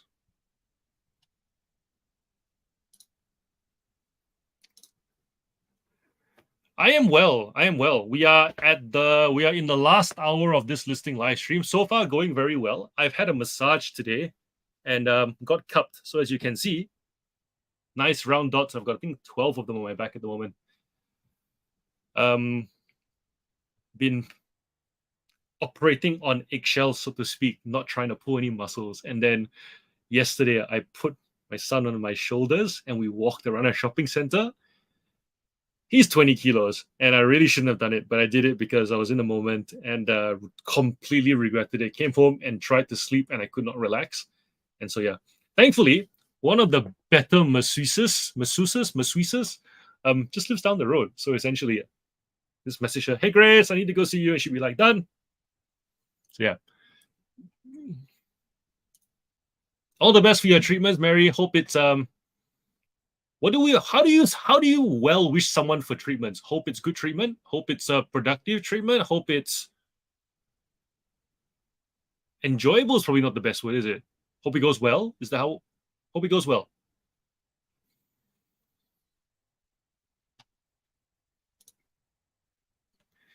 Hey, Wendy. We'll see you on Friday afternoon.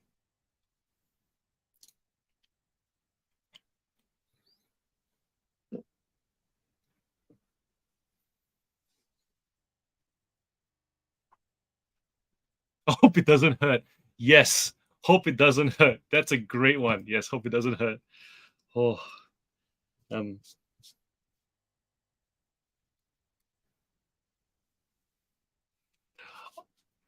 I'm not sure if you're a Wolves fan, but one of my favorite back when I used to sell NBA jerseys, the one jersey that I loved, the jersey I loved the most was the Kevin Garnett one, the black Minnesota one with like all the sharp print, and the one that had the trees going around the seams. That one. So like the black and green, that was my favorite basketball jersey. I wore it until all the print was faded off of it. I could not get myself to sell it. Still one of my favorite jerseys till today, out of like all the NBA jerseys. That and the Orlando Magic one, the black and white stripe with the logo with the star.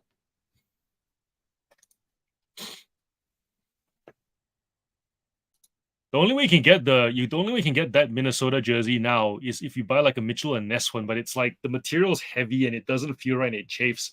Whereas back then I think it was a Nike or Reebok variety and it was okay, I'll show you a photo. I'll go show you a photo. La, la, la, la, la, la. Minnesota Timberwolves Garnett jersey.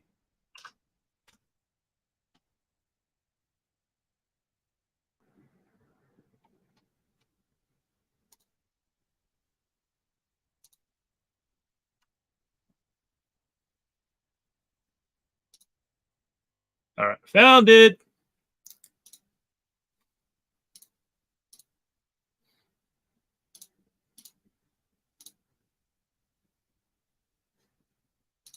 This one.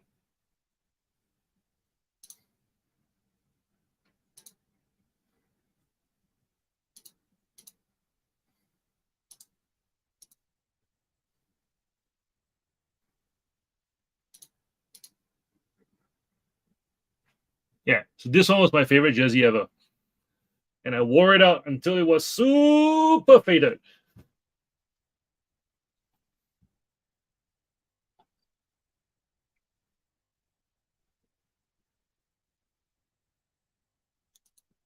Thank you.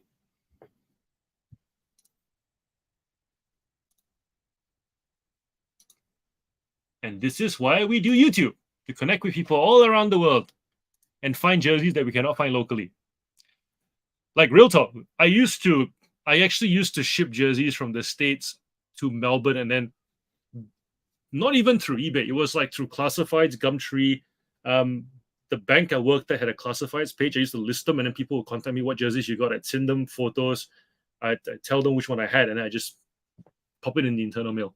And then go all over. And then I had a couple of people who would actually buy them from me in bulk, and then they would then flip it to their friends wherever they were. And so this was back when we had Sports Co, not even Rebel Sport, and Foot Locker wasn't even here yet. And you had maybe 10 jerseys to pick from, and they weren't even the best ones. And so I get all these like Champion branded jerseys. They come in big boxes and just part it up. I think from memory it was like $6 because I bought them. It was like $6 landed, and I sell them for about $40 to $60 depending on what they were. Yeah, that was a good hustle until they started making swingmans, and then they became fake. They got faked in China, and then from that point on, that market was like overly saturated. Yeah. I used to sell on sold.com.au when it was bigger than eBay. I don't even know what sold.com.au is, man. Sold.com.au. I'm going to check it out now. Does the web. Wow. This looks old. It's like a Grays Online kind of thing. Oh, no, it's just like a directory type page. Interesting. Interesting. Category.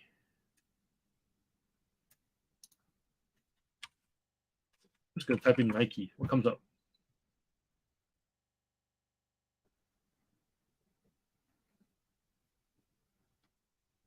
Suppliers of fake Air Jordans. Interesting.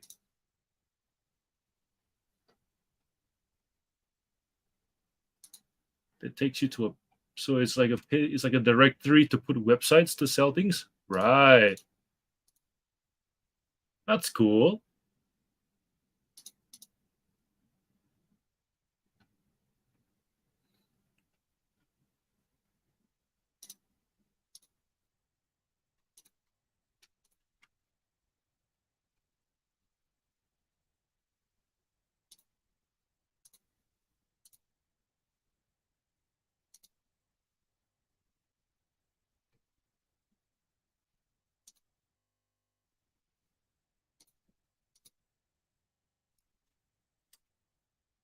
Hope treatment doesn't hurt, Mary. Love you too. It was just like eBay, nearly all auction style, just like eBay was. Sure, it went bust, so it will just be some scammer on it now. Oh, hilarious. Bye, Adam. Cool. Let's start another half an hour. Then I guess it'll be a good time to call it a night. We're doing well tonight. I'm all right. Real talk. I'm feeling like I'm coming now with something, but not in a bad kind of way. Like I just feel might just be the massage, but my energy levels are still good. So let's do another half hour, and then we'll call it a night.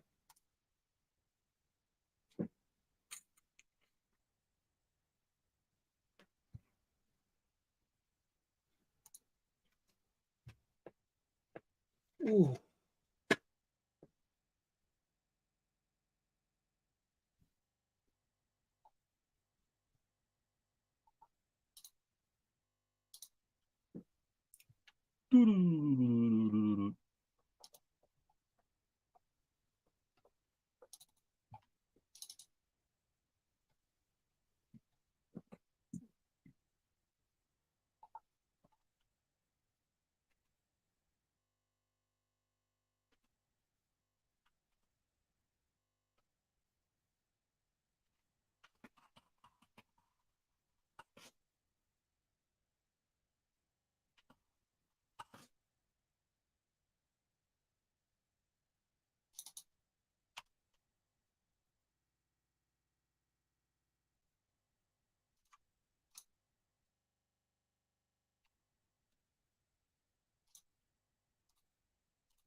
Hey, puppy dog.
That was quick. Okay.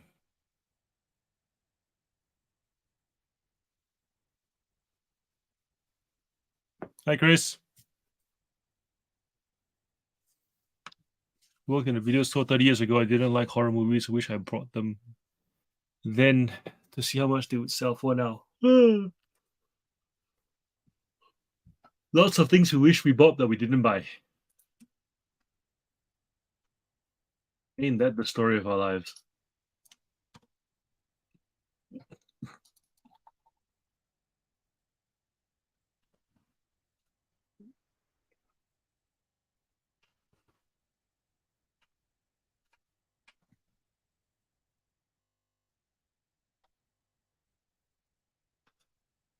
Whew. Definitely feeling it now.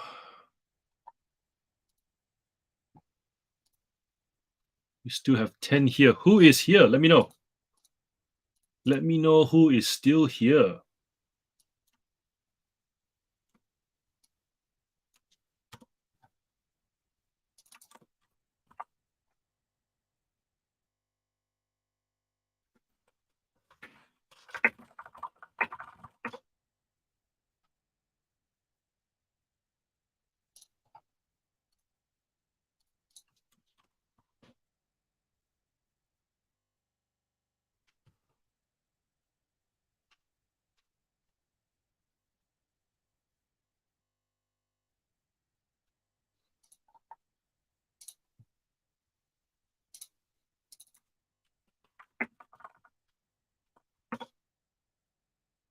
All still here.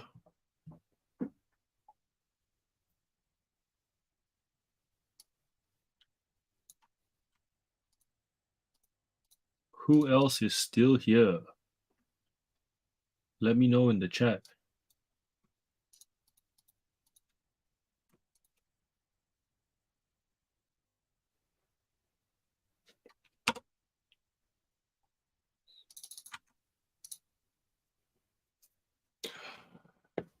Champs got a question.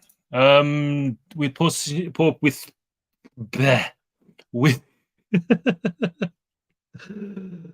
Whew. Hi John, do you reckon with postage increases it will affect some of your customers? Well, how do you think it will affect customers? And let's talk about that. Let's address what you think your concerns are likely to be. Let's start from there.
Okay, so Champ saying my customers with the increase of postage, I've probably lose around 30% due most I send are untracked.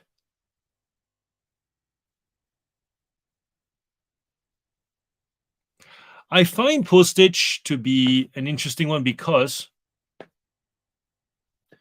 it affects everybody, right? So therefore, if you feel like it will affect you, if you feel you are losing sales because you can no longer, because you don't ship untracked anymore, you essentially have two options. do you do tracked because you feel you need it on eBay? Or do you do it because you feel eBay is making you do it? Someone like Tom does untracked all the time, and he offsets it with volume. So if someone says they didn't receive an item, he says, well, no way. Every item gets sent. If you're making it difficult, asking too many questions, if I sense, because I've done so much volume that I sense that you're not being genuine, I'll just block you. You'll never buy from me again. But I also know that I'm the cheapest one on the market. So therefore, if you want to buy from someone else, you can. You've lost the ability to buy from me. So that's one way. You offset the risk with volume. The other option is you want to send untracked without the risk. You could still do it via Marketplace, Gumtree, other platforms, your own website, right? So it's working out. Do you feel you need to do tracked because of eBay, or because you genuinely feel that is the model that works best for you? If you feel forced into the corner, then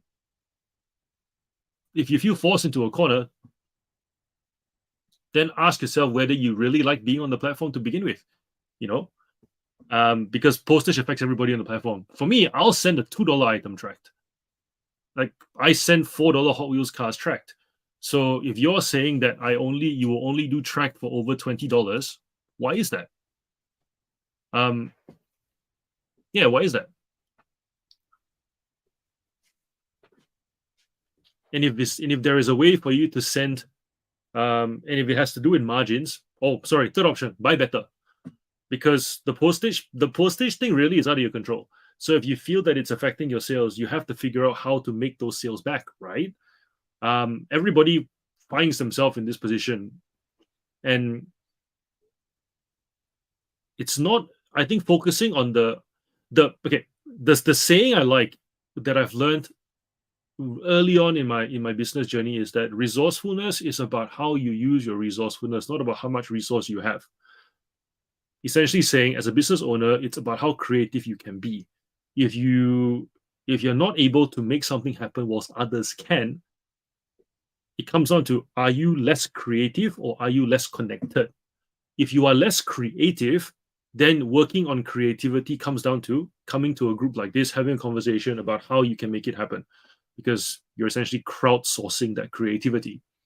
If it's about connectedness, then really it's about finding ways to connect yourself with lower price stock, same quality, lower price, more regularly replenishing suppliers. You get the idea. So hopefully this helps. But postage isn't the issue. It's going to affect everybody, and those who know how to connect and also be creative are going to keep selling. Yeah. Is there a way that you can? Is there a way that you can bundle to make your postage more worthwhile? Is there a way that you can ship faster so that you are conveying that you are on top of things more than other sellers? Most untracked postage sellers are not that prompt at shipping. So if you commit to ship within 1 or 2 business days, even 1 business day or same business day, and whenever someone buys, you mark as sent and you actually do so, that could be advantageous for you as well, right? It's just spitballing here. Movie, TV, music, eBay seller tried only track on eBay, but no one wants to pay for tracked. Is it true that no one wants to pay for tracked, or no one wants to pay for tracked on stuff that's actually really cheap? In which case, then, is it even worth selling those things anymore on eBay, unless you send it untracked? Paul goes, heaps of DVD sellers will keep selling $5 DVDs with free shipping. Yeah. Even bundles cost around $2.50 per DVD in parcels. Yep. So, yes, there's not much margin there, really. You're essentially you accept that the risk just comes with the territory. It's like saying, I want to go shark fishing, but I want to be padded up. I want to wear a suit. I want to have the best gear so that I don't get killed. But you're not going to catch a shark either, because you're not going to be quick. You're going to be slow. Everyone else who's going down there, probably with less gear, the sharpest knife they can find, working on how well they swim, how well they hide. You get the idea, right? I like the shark fishing idea because it's a red ocean. It's a bloody competitive. The water's murky. It's either you're the fastest or you're the slowest. There's not much margin for error as well. Why are you in this category if you don't have the tolerances for all those things? That's the question I've got for you. There are many categories I like to sell in that have higher ASP, higher profit margin. But the fact is, I cannot compete in those categories, and I know it. And I know that if I'm not connected enough, not creative enough, those are not categories that I will be able to enjoy for long. Likewise, if this postage thing is continuing to be an issue for you, it may be time to consider a different category, or only sell the higher stuff that you can actually afford to send track. Just get rid of the stuff that is lower than $20. If $20 is your tolerance, get rid of the $20 under $20 stuff. Bundle it, sell it wholesale. There is bound to be someone who knows how to sell it, or some sucker who thinks that they can sell it better than you. Let them have it. Let them have a go. They might figure it out. They might not. It's not your problem anymore. The point being is, get that back. Don't let it be a thing anymore. That's how I look at it. Yeah. Does this help? Because postage is just going to continue going up. It's not going down. It never has. DVDs are also not exactly it's hard to see DVDs coming back the way Skylanders have freakishly come back for some reason. So, if anything, DVDs are also going to keep going down in price. With those two things going in, that's your margin right there. It's just going to get smaller and smaller and smaller.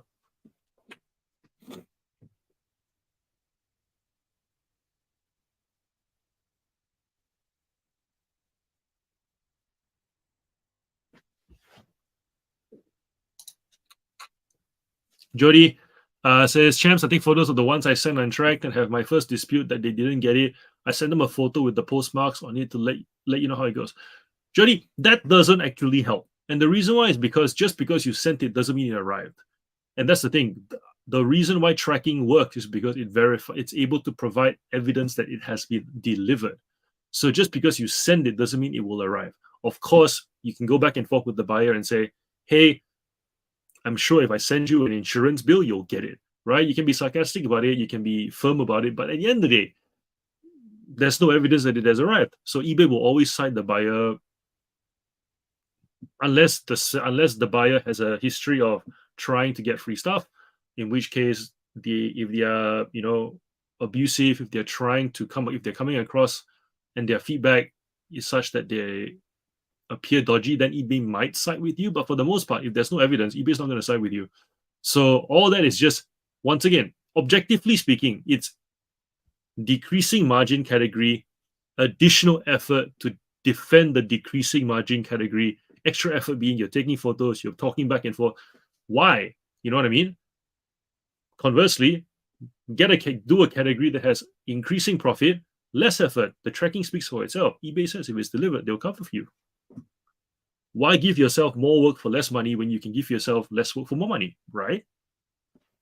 Unless, of course, you have a way to increase your volume such that it's actually work justified by the more money you're getting. To my point about selling toy cars is not good money individually, order ASP, more worthwhile. So unless you have a way of understanding your buyer and how they buy, it's not going to be worth your while just persisting, right? I want you to persist. Bear in mind, I'm just spitballing a bunch of different ways to look at it. I'm just triangulating here. It's not a category I sell in. However, I'm just going based on principle at this point. And if it makes something appear, some sort of idea spark, great, it's done its job. But if all this talking just makes you go, yeah, why? Why am I persisting with this? Then don't do it. Paul's going, it might have the effect of pushing the very small sellers off too, so it could be better for you. That's also true. I did not think of that. That is very true. Untracked means you are taking on additional risk. If an item goes missing, you're going to lose the case. If you have a case found against you, then eBay has to step in, you get a defect. Yep. So just if someone opens a case, you're better off just refunding. eBay doesn't have to step in, no defect, and then block the buyer if you don't trust them. You have to think of the time to find an item not received is cheaper, resource and time wise to refund, block, and move on. Your time is worth dollars dealing with the disputes. Yep. Does this help, chaps, at all? Does all of this help? I think we've more or less covered it from every angle already. Also, if you are a big seller and you want to wait out the smaller sellers, sure. But from what you're saying to me, you don't sound like you're the big seller in this category. It sounds like you're getting that you want to get there, but how do you assess your position relative to other people? I guess is what I'm trying to get at.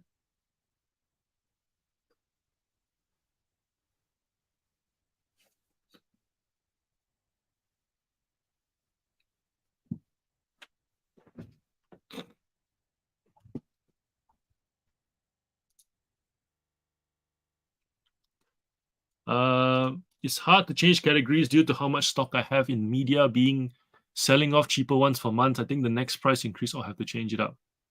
How? How are you planning on changing it up? I have 20,000 listings, 19,000 media. Oof. That's a lot.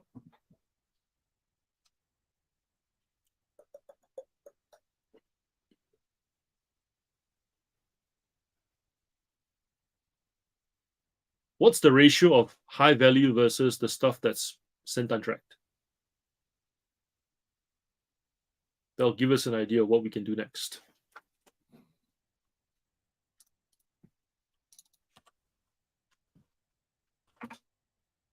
I love that everybody here is in like problem solving mode now. This is cute.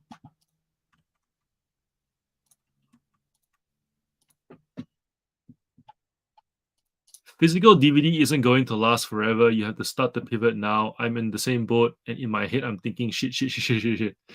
This is as real as these chats get, man. I mean, and I say this many times. You never know when the gem of a topic is gonna come into the live stream. And bloody hell, it's 1:49 and I want to go to bed. But here we are. We gotta solve this. We have to solve this. We cannot end this session until we solve this. Champs, my repeat buyers pay more money when they buy from me. I've got around 750 followers. Okay. 750 followers, right? I've got repeat buyers too. And in my store, I've got 1,700 listings now. And I've got 1,400 followers. Even then, if the moment my category starts to shrink, I'm going to move. Because if you put it this way, the moment if you want to be able to move the items whilst people still think it can sell, you don't want to be moving items when people no longer think it's a viable thing to sell. You know what I mean? Like you want to be able to, what's the word? Trying to think of an example. It's like trying to sell a video rental shop today. Everybody thinks it's not a viable business anymore. So the question is, is it smart to eke out 1 or 2 more years of sales to not be able to sell your stock at all? Or is it better to sell it now while people still think it's a worthy category to get into because people like Matt are still saying it's a great category to be in? There are people who watch Matt's videos today, and will comment, "You are an inspiration. I'm starting my store selling DVDs today." So that tells you that you can still sell your stock for cheap, get that money back and start again. Or even just halve your stuff and keep the good stuff for yourself and just move on with the rest. Put it to auction or whatever. Let somebody else who is inspired to start today on bad advice take that stuff. You know what I mean? Compared to if you're and look, I'm not trying to say make somebody a sucker. I'm just saying that if you as a business person ultimately have to look after your business to keep your business trading. So you need to figure out how to move on from the bad stuff so that whatever capacity you get back freed up, even if you're selling at a bit of a loss, you get back all that space, you get back all that capacity. Your brain's not thinking about it anymore. Currently, your business, your business is doing this thing between tracked, untracked, tracked, untracked, untracked. The moment you switch to track, you're gonna view your business very differently. That's what I'm trying to say. You don't. It's like barbershops that have, like, I've had this conversation with my barber recently. Barbershops that have baristas in house and they have to like train them to do both, right? After, if the coffee is great and there's a passion for both, it's a fantastic setup. Those who do the coffee, those who have to like think about how the coffee is doing, is it great? It affects the way that they craft hair, because they're not into the coffee. They did it because they had to, because they thought it was something that, you know what I mean? Like, sometimes just letting it go just means that you don't think about it anymore, and suddenly your business does a whole lot better in the thing that you do really well that makes you money. That's another way of looking at it.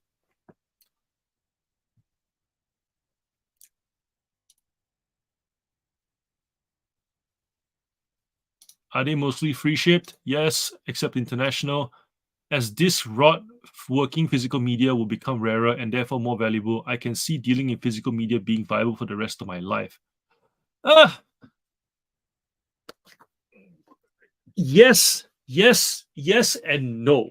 Yes, because it's fine. Scarce, fine. Okay, scarce.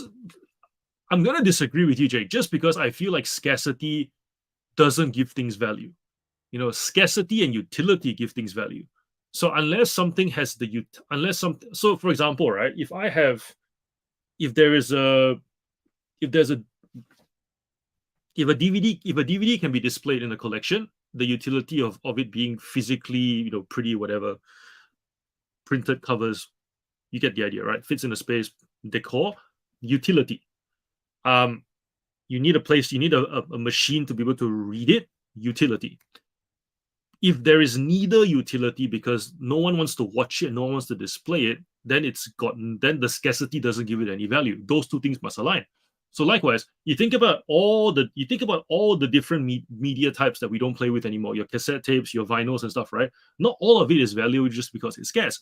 You still need to have the utility aspect of it, in which case, if Champs already has 19,000 units of media, you already know which one's valuable, which one's not, based on utility. You already know what's likely to have utility in the future. Those that have no utility, just cull them. Like, not everything is going to have utility, even though it becomes scarce. So yes, you're right, Jake. You can it was continue to be traded, but the utility aspect of it is going to diminish over time as well. In which case, when they marry up, high value. When neither one exists, and people get caught up in guessing, I suppose. And you don't really want to be a guesser either, because that's not a good way to run your business, right? Ooh, I like this one. Buy 4, get 2 free and send as a parcel. Nice. Hey, what up? There will always be buyers nostalgic for the format they grew up with. Yep. Do you track your progress on quality listings report? Nope. I use by eBay is very up and down. eBay is very up and down. People buy records that they never listen to, and the vast majority of retro gamers never get played. Yeah. Look, but also there's a lot of stuff that gets made that completely gets forgotten about. So then, really, if let's say there was a time when only a small number of people played a game. Let's say all those people die and it gets discovered again by one person, right? You're essentially holding inventory for one person. Why? I get that eBay's reach lets us reach everybody and very, very small pockets of demand. But why? Why be that person who has to bear the burden of having that item? You know what I mean? Especially if that item isn't going to give you a lot of money. You're still bearing it and you're holding on to that information. I would happily forget about inventory like that. Like, I don't want to think about that. I want to think about inventory that caters to small pockets of demand that are, several hundred people wide deep. Yeah.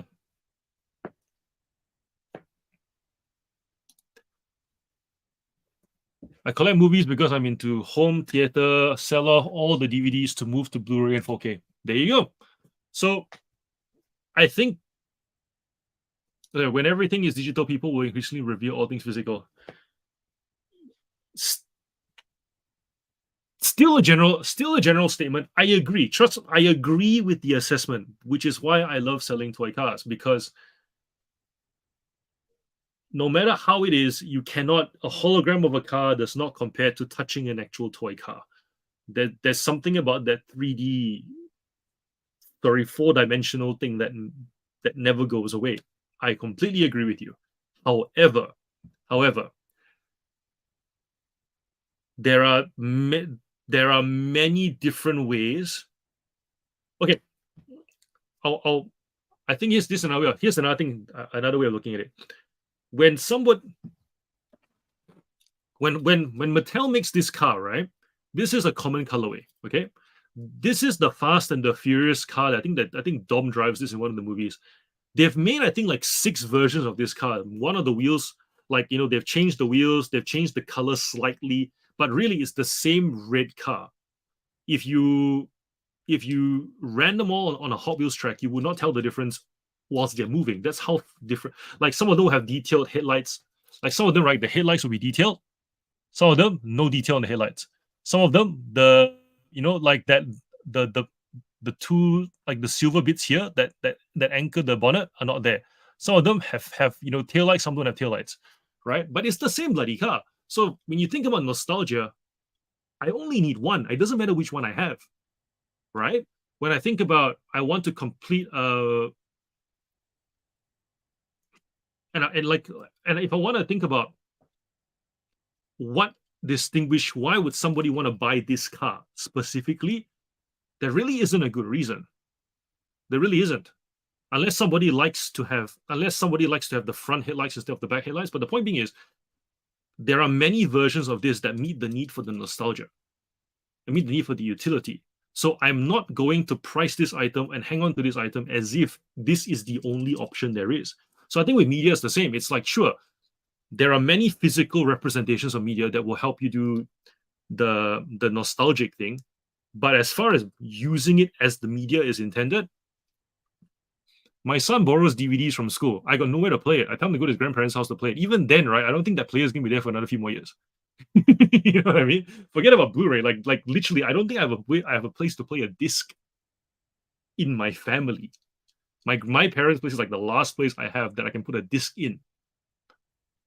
Cars, house included. And so when Chance goes, your store is mostly Hot Wheels cars. What if market change and most of your hard work goes when the market changes? It's not easy starting over a new store. And I agree. But at the same time, this is the sunk cost fallacy, right? Where you think, because I've put in effort, it's hard to pivot out. The fact is, if it's a sinking ship, you jump off. If you want a sinking ship, you jump off. That's the mindset. You don't contemplate how sad it is to jump off the sinking ship just because you built the ship. You don't wonder whether you make it to your destination with the sinking ship. If the ship's sinking, you jump off. Granted, you have people in the chat telling you, I would bet on it. Like Jake's betting on it. Paul's saying there are many ways to look at it being viable. I'm saying, if you're wrestling with those thoughts that it's not going to be viable, there are other things that are viable that will lift the cloud off your head, right? No one, there is no right or wrong. At the end of the day, it's your business. You decide. But at the same time, it's worth noting the biases in rationality. Just because I put in work doesn't mean, like, I'll give you an example, right? If tomorrow there is a notification that says Hot Wheels car, like if tomorrow this becomes lawn darts, some kid threw a Hot Wheels car at a kid, and because of the weight of the car and the way it's made, the car managed to leave a dent and kill the kid. And suddenly all Hot Wheels cars got recalled. I'm not going to try and keep the category. I'm just going to ditch it and move on. It is what it is. It sucks, but it is what it is. Have I lost all my hard work? Not really. I've built skills. I still know how to sell things. I still know how to source things. Just means I have to go regroup. And by regroup, literally just means finances, right? It's nothing to do with skill. It's not like I have to go back to uni and study and do a career change. The skills you have learned are the skills you have learned. You know how to source inventory already. You know how to list. You know how to sell. So likewise, I don't think it's that hard of a pivot. It just feels like a waste because you put in hard work. But once again, if you cannot get any more fruit from the hard work, perceivably anyways, you've still got the ability to get fruit from new hard work. That's how I look at it. Otherwise, it just feels depressing. That's the only hopeful way I look at it. But then I'm only one person, and my outlook on life could be different from yours, and Jake's, and Paul's.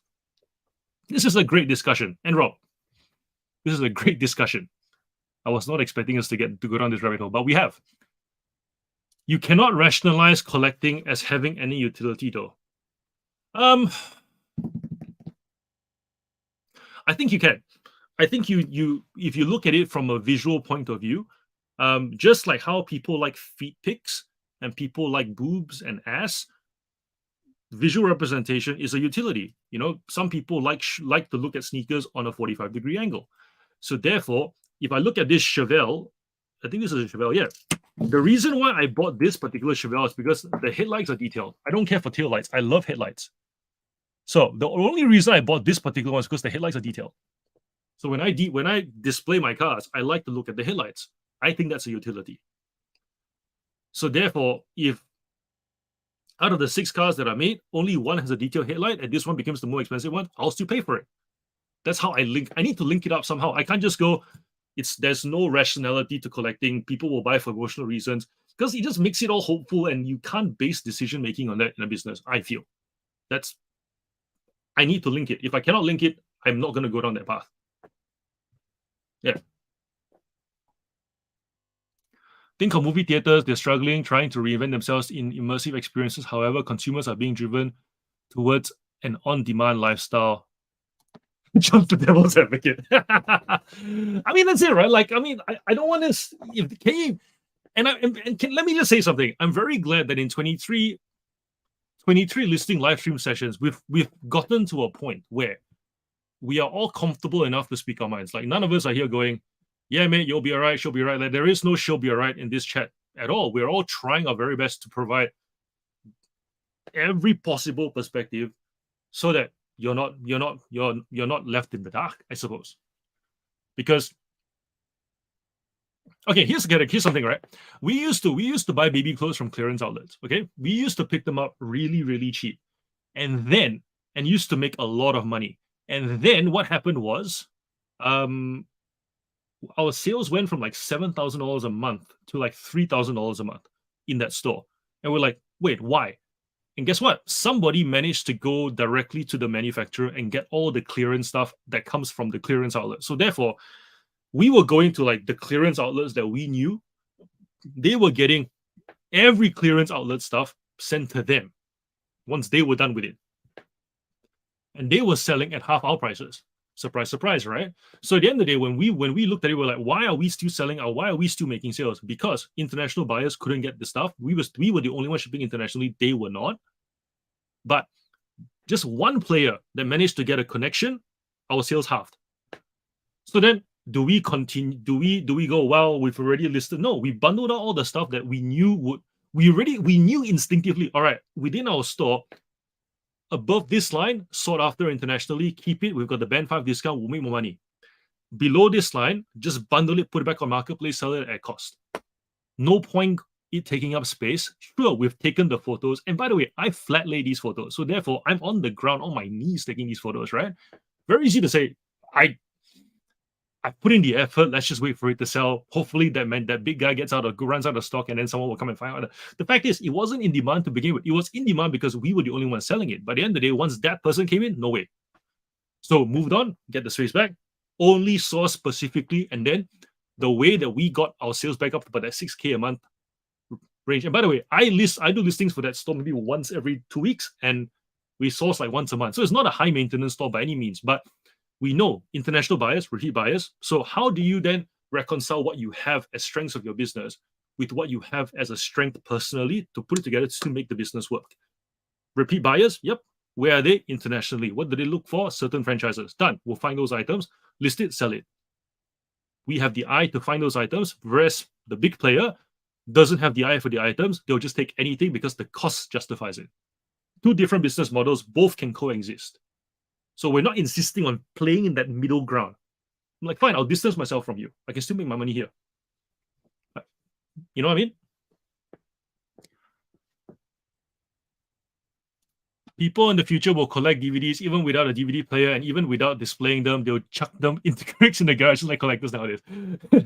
That is true, Paul. That is true. We're not saying those people will not exist. We're talking about the trend of the size of that market, because we all wish we sold DVDs when DVDs were the main media, but now it's not. So we're saying it could be this, it could be that, it could be this. But once again, we're talking about smaller and smaller pockets of people, not larger, right? Can we really say DVD buying chuck-in-box people are going to be a larger market in the future? I argue it would be a smaller market in the future compared to today.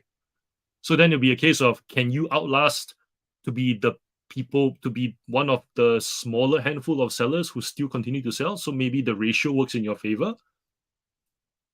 In which case, what does the transition look like between now and then? Postage. First barrier, postage going up, right? Most collectors will still buy physical media because the digital stream don't allow Dolby Atmos and digital sound. Interesting. Yep, that's a utility.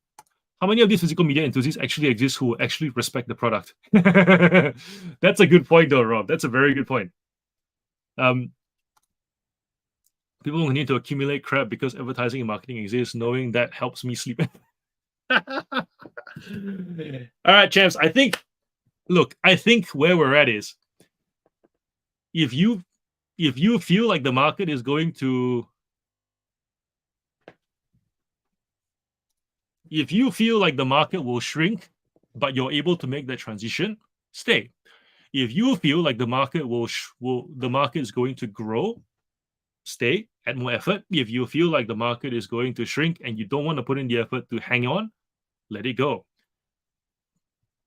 We've already established that hanging on just for the sake of hanging on, think of the sinking ship, does not make sense. And finally, if you feel like you've put in a lot of effort, and 19,000 listings is no small feat, at all. Absolutely respectable. If you feel like it's not worth building on anymore, figure out. Think about trees. You know trees, right? When you get branches that are starting to die, you just cut back. You cut back to the point where the tree will grow healthily and flourish again. We're not asking you to cut the whole tree down. That's not what we're saying. I use a sinking ship analogy just to show how absurd it is when people say, I've done so much work, I cannot let it go. Sinking ship, that's the point. That's literally just the point of that. By the end of the day, you can cut back the tree enough to the point where you will grow healthy again. That's all we're saying. And as to how the tree will grow, it's just as unknown as whether the dying thing will actually continue to live or not. Betty from the retirement home buys DVDs from me because she has no idea how to operate Netflix, but Betty's kids in their 50s are learning. Who? Betty pays my bills. Love that woman. Camps, what do you think? Where you're at? Don't give us an answer what you want to do, but I feel like we've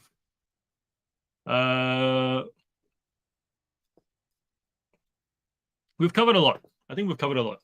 And this was a fantastic question. Thank you for asking it.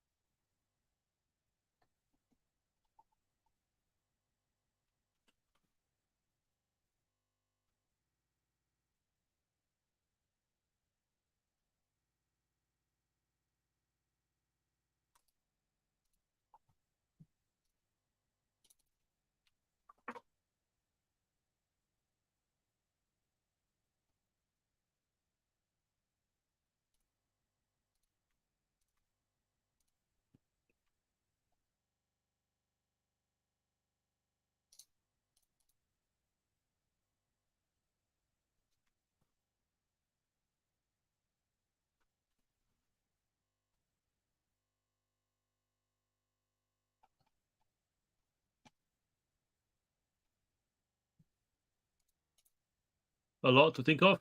Yep. It's not an easy decision. Is there a reason you don't have the white backdrop so it shows up in Google searches? I sell 35% through Google because the listing quality report said that it didn't disqualify without the white background, so I didn't bother doing it. I would have done the white background if it made a difference, but it doesn't. It's still, my listings still show up in the Google searches and in the promoted listings, anyways. And it stands out from all the other all the other white background photos that don't do a good job doing them with white backgrounds. So a lot of my competitors are smaller, and because in toys essentially it's just moms and dads, hobby sellers here and there. Very few. I don't have competitors that have 20,000 listings. If that makes sense. Like they generally in the 2,000, 3,000 range, if anything.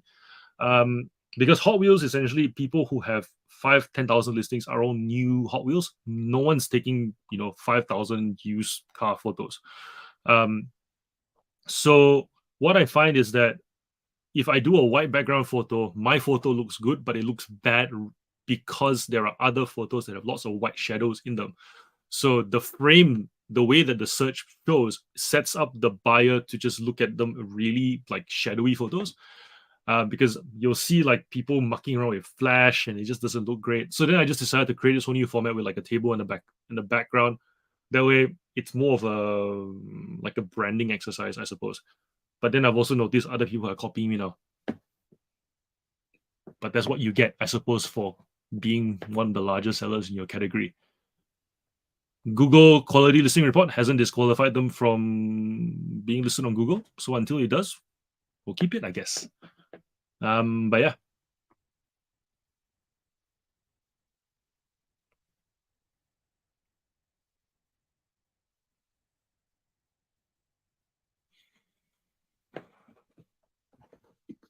Thoughts on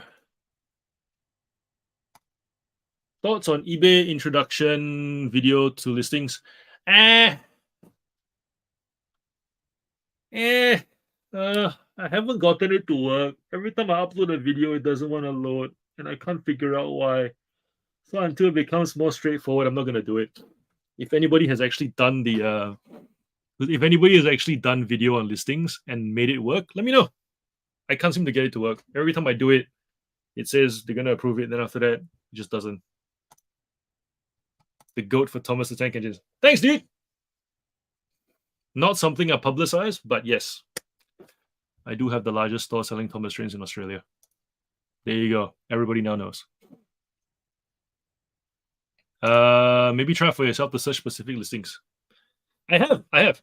Whenever I do, even when I search for just characters, I will get listings show up because you'll be like, since you're looking for this character, like a wiki page, have you considered buying this product? Yeah, shows up. So I'm pretty happy about that. And on that note,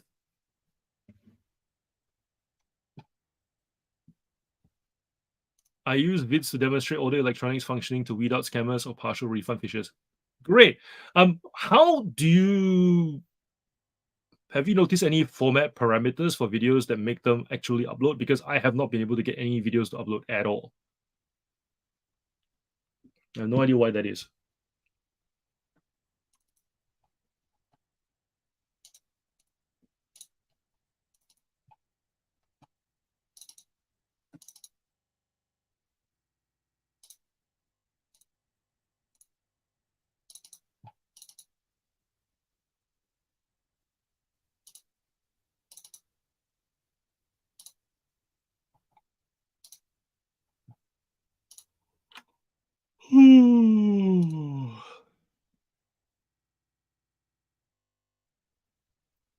Straight iPod, straight iPhone footage, upload from desktop. All right, we'll give that a go.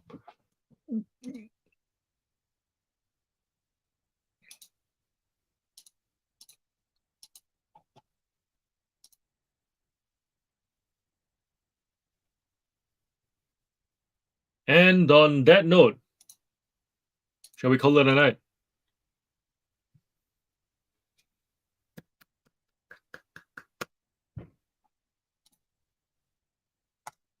What a way to end the night. What a way to end the night on such a meaty topic. And seriously, champs, and Rob, you guys with the media decision, all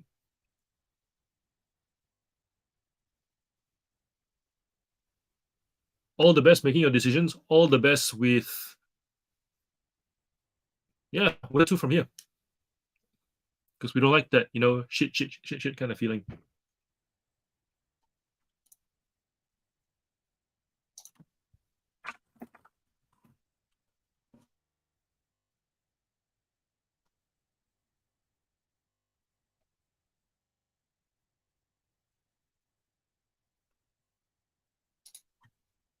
General search shows up, but not on shopping tab. Now mine showing up the shopping tab. It does. Just looking at it. Yeah, it's showing up. So I feel like the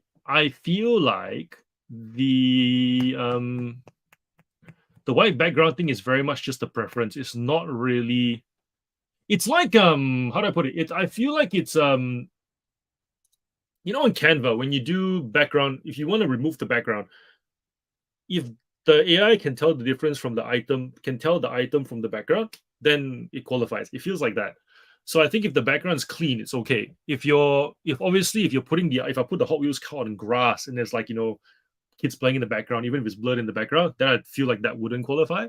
But if it's on a table with a white background, I don't see why it shouldn't, because it's pretty distinguishable from the four in the background. Not everyone got extra 6 more listings done. Whoa! Hi, Anthony. Is there going to be a rap from you called I Like Cups and I Cannot Lie? No, because I got cup today. That's why I did it. Hi all, we are enjoying a heat wave here in the UK. Long may it continue. I want a heat wave, man. It's been freezing the last couple of days in Melbourne. Hoping that it's actually gonna be warm when we go thrifting on Thursday as well. I tried the search title of your listing, Porsche. Search title, which GT2?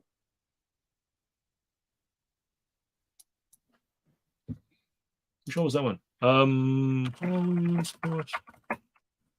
GT2 Black PR5.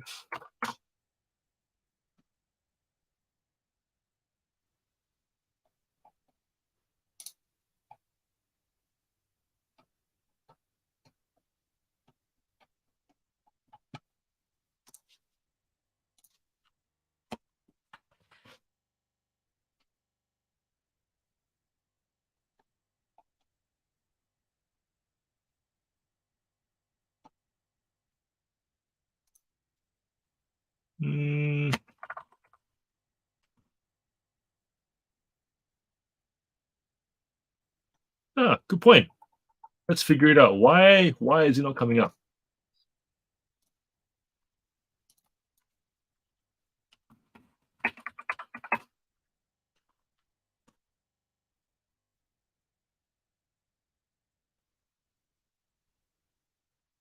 Did I promote? Did I promote it? Maybe I didn't promote it. That's why it's not coming up as sponsored.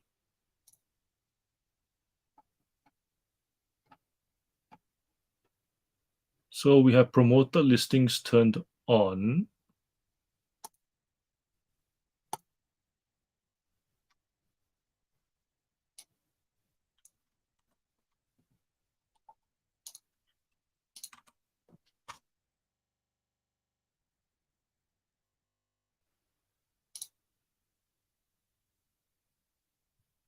All right, so it comes up in images.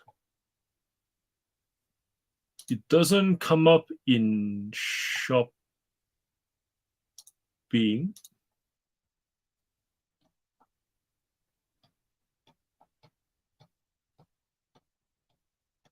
All right, I have a question. With the shopping tab, does everything come up, or is it just what's relevant and what's promoted? Because it's the shopping page and like an auction page essentially. So therefore, the slots keep changing based on who's actually bidding for the slots. Because if you're promoting at 3%, what are the chances that every time you search for it, it's going to come up on Google Shopping versus someone who's still promoting at 5, 6, 7, 10%? Or even if it's the most relevant thing, it doesn't qualify for a slot because you're not promoting at a higher percentage. Curious question.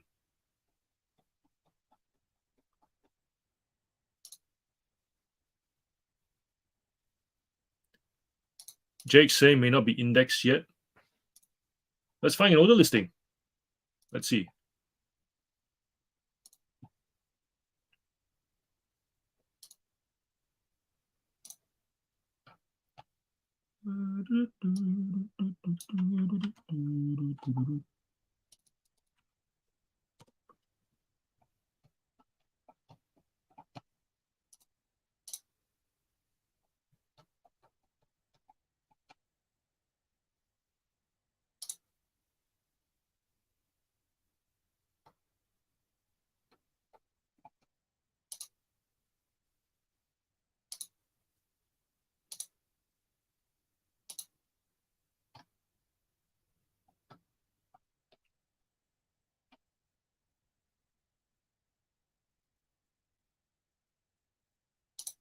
I think, you know what I reckon is happening, right? I reckon because it's a really crowded like category, it doesn't show, which I'm fine with because it's like your okay. So for comparisons, right? If you punch in something very basic like Thomas Wooden Gordon, you'll show up in the shopping tab because the number of listings for Thomas trains are a lot lower than the number of listings for Hot Wheels cars, competitor wise. So part of the reason why I don't talk about the Thomas trains is because it's a very small market compared to Hot Wheels, where there's like millions and millions and millions of items and it's currently manufactured.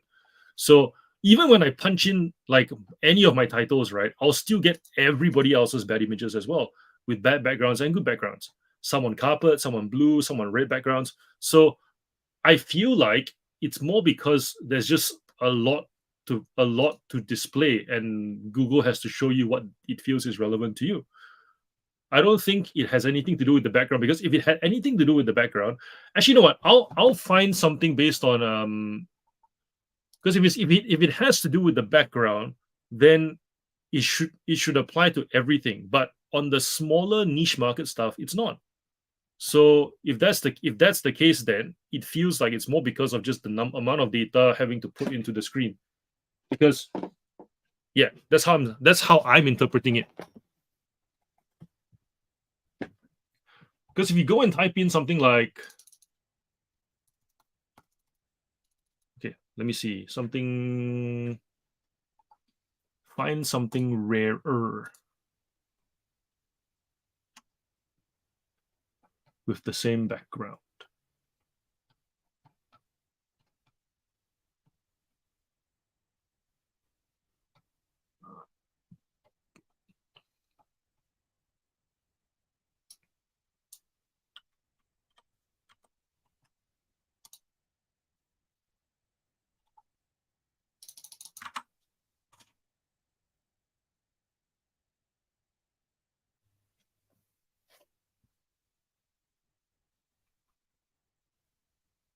Yeah, try this.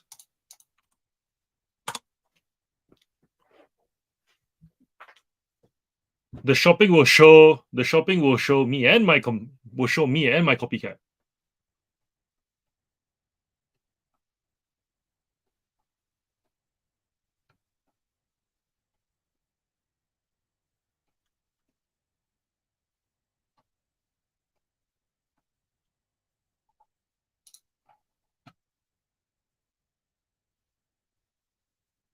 Yeah, so the conclusion is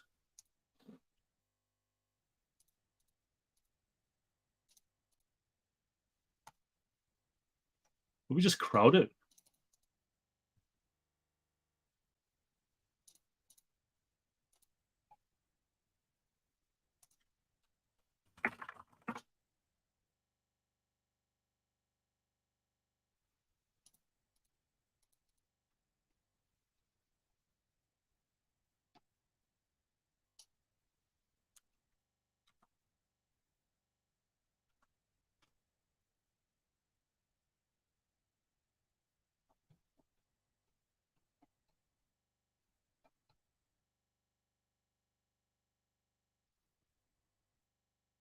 Yep. So Jake, I think it's very much to do with the quantity of listings vying for those shopping spots. I don't think it has to, because I just did one with Transformers, right, that I sell, and even the just comparing Blaze and Transformers, two completely different categories, but one significantly larger than the other, with the results already completely varied. So if we don't do Transformers, something a bit more obscure like DC action figures, for example, that aren't as common. Yeah. So if you pop this one in, for example, right?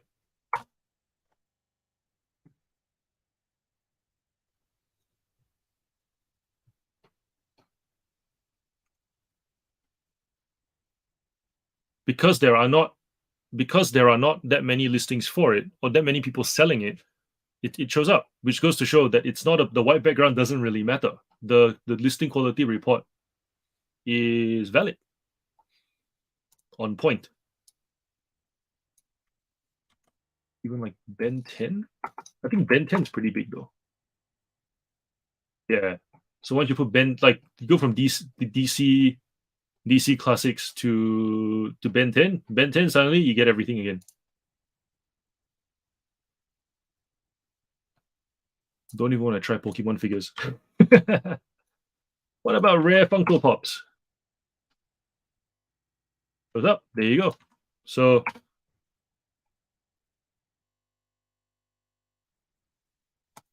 Champs, you're not letting me sleep, man. But this is fun. This is fun because it's nothing better than testing our theories on how the almighty algorithm works. But like Marvel Legends. Big-ish, but not many in circulation. Yeah, the moment you go Marvel, it will give you all the other higher bidding stuff as well, rather than something specific.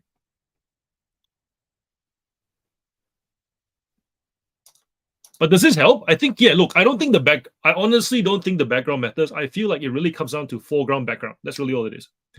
If you can distinguish foreground from background, you're good.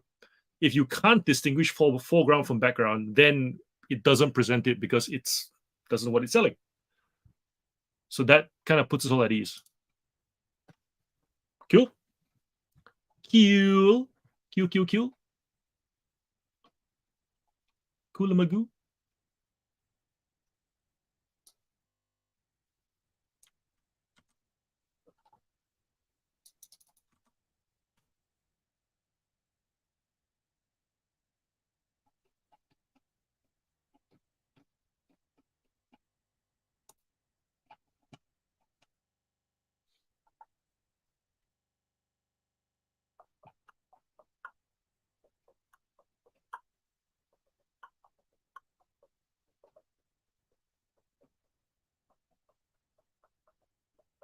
Hi, Jody.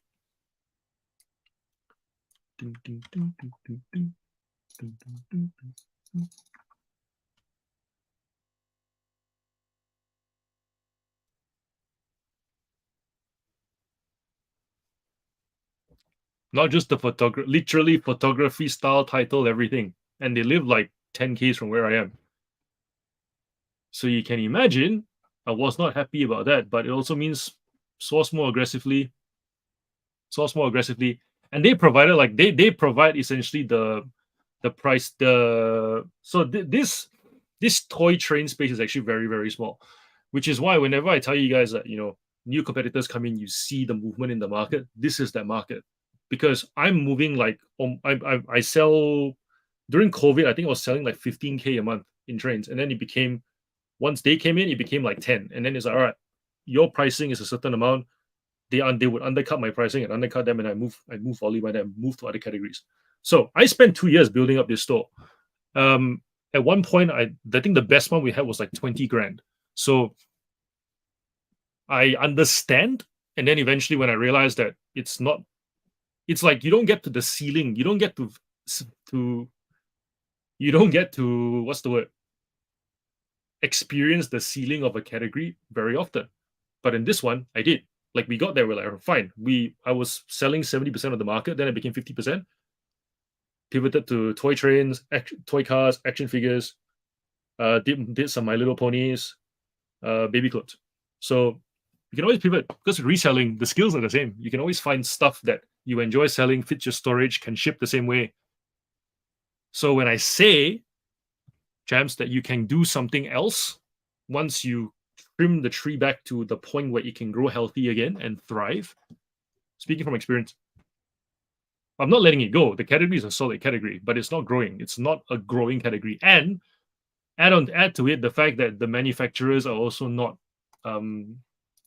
they're not investing into the series. They just keep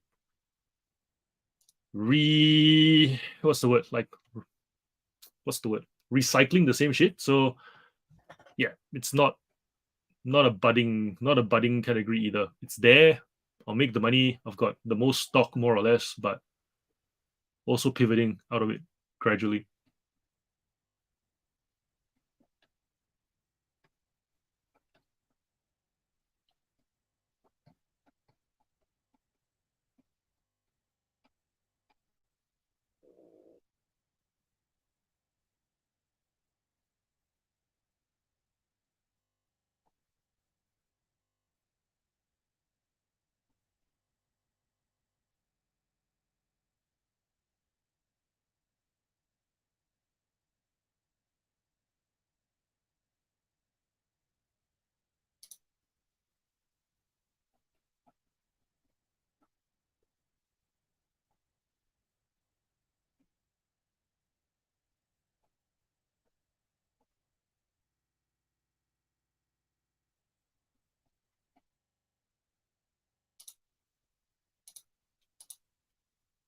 Night. All right, everyone. I'm gonna call it a night. See you all Friday.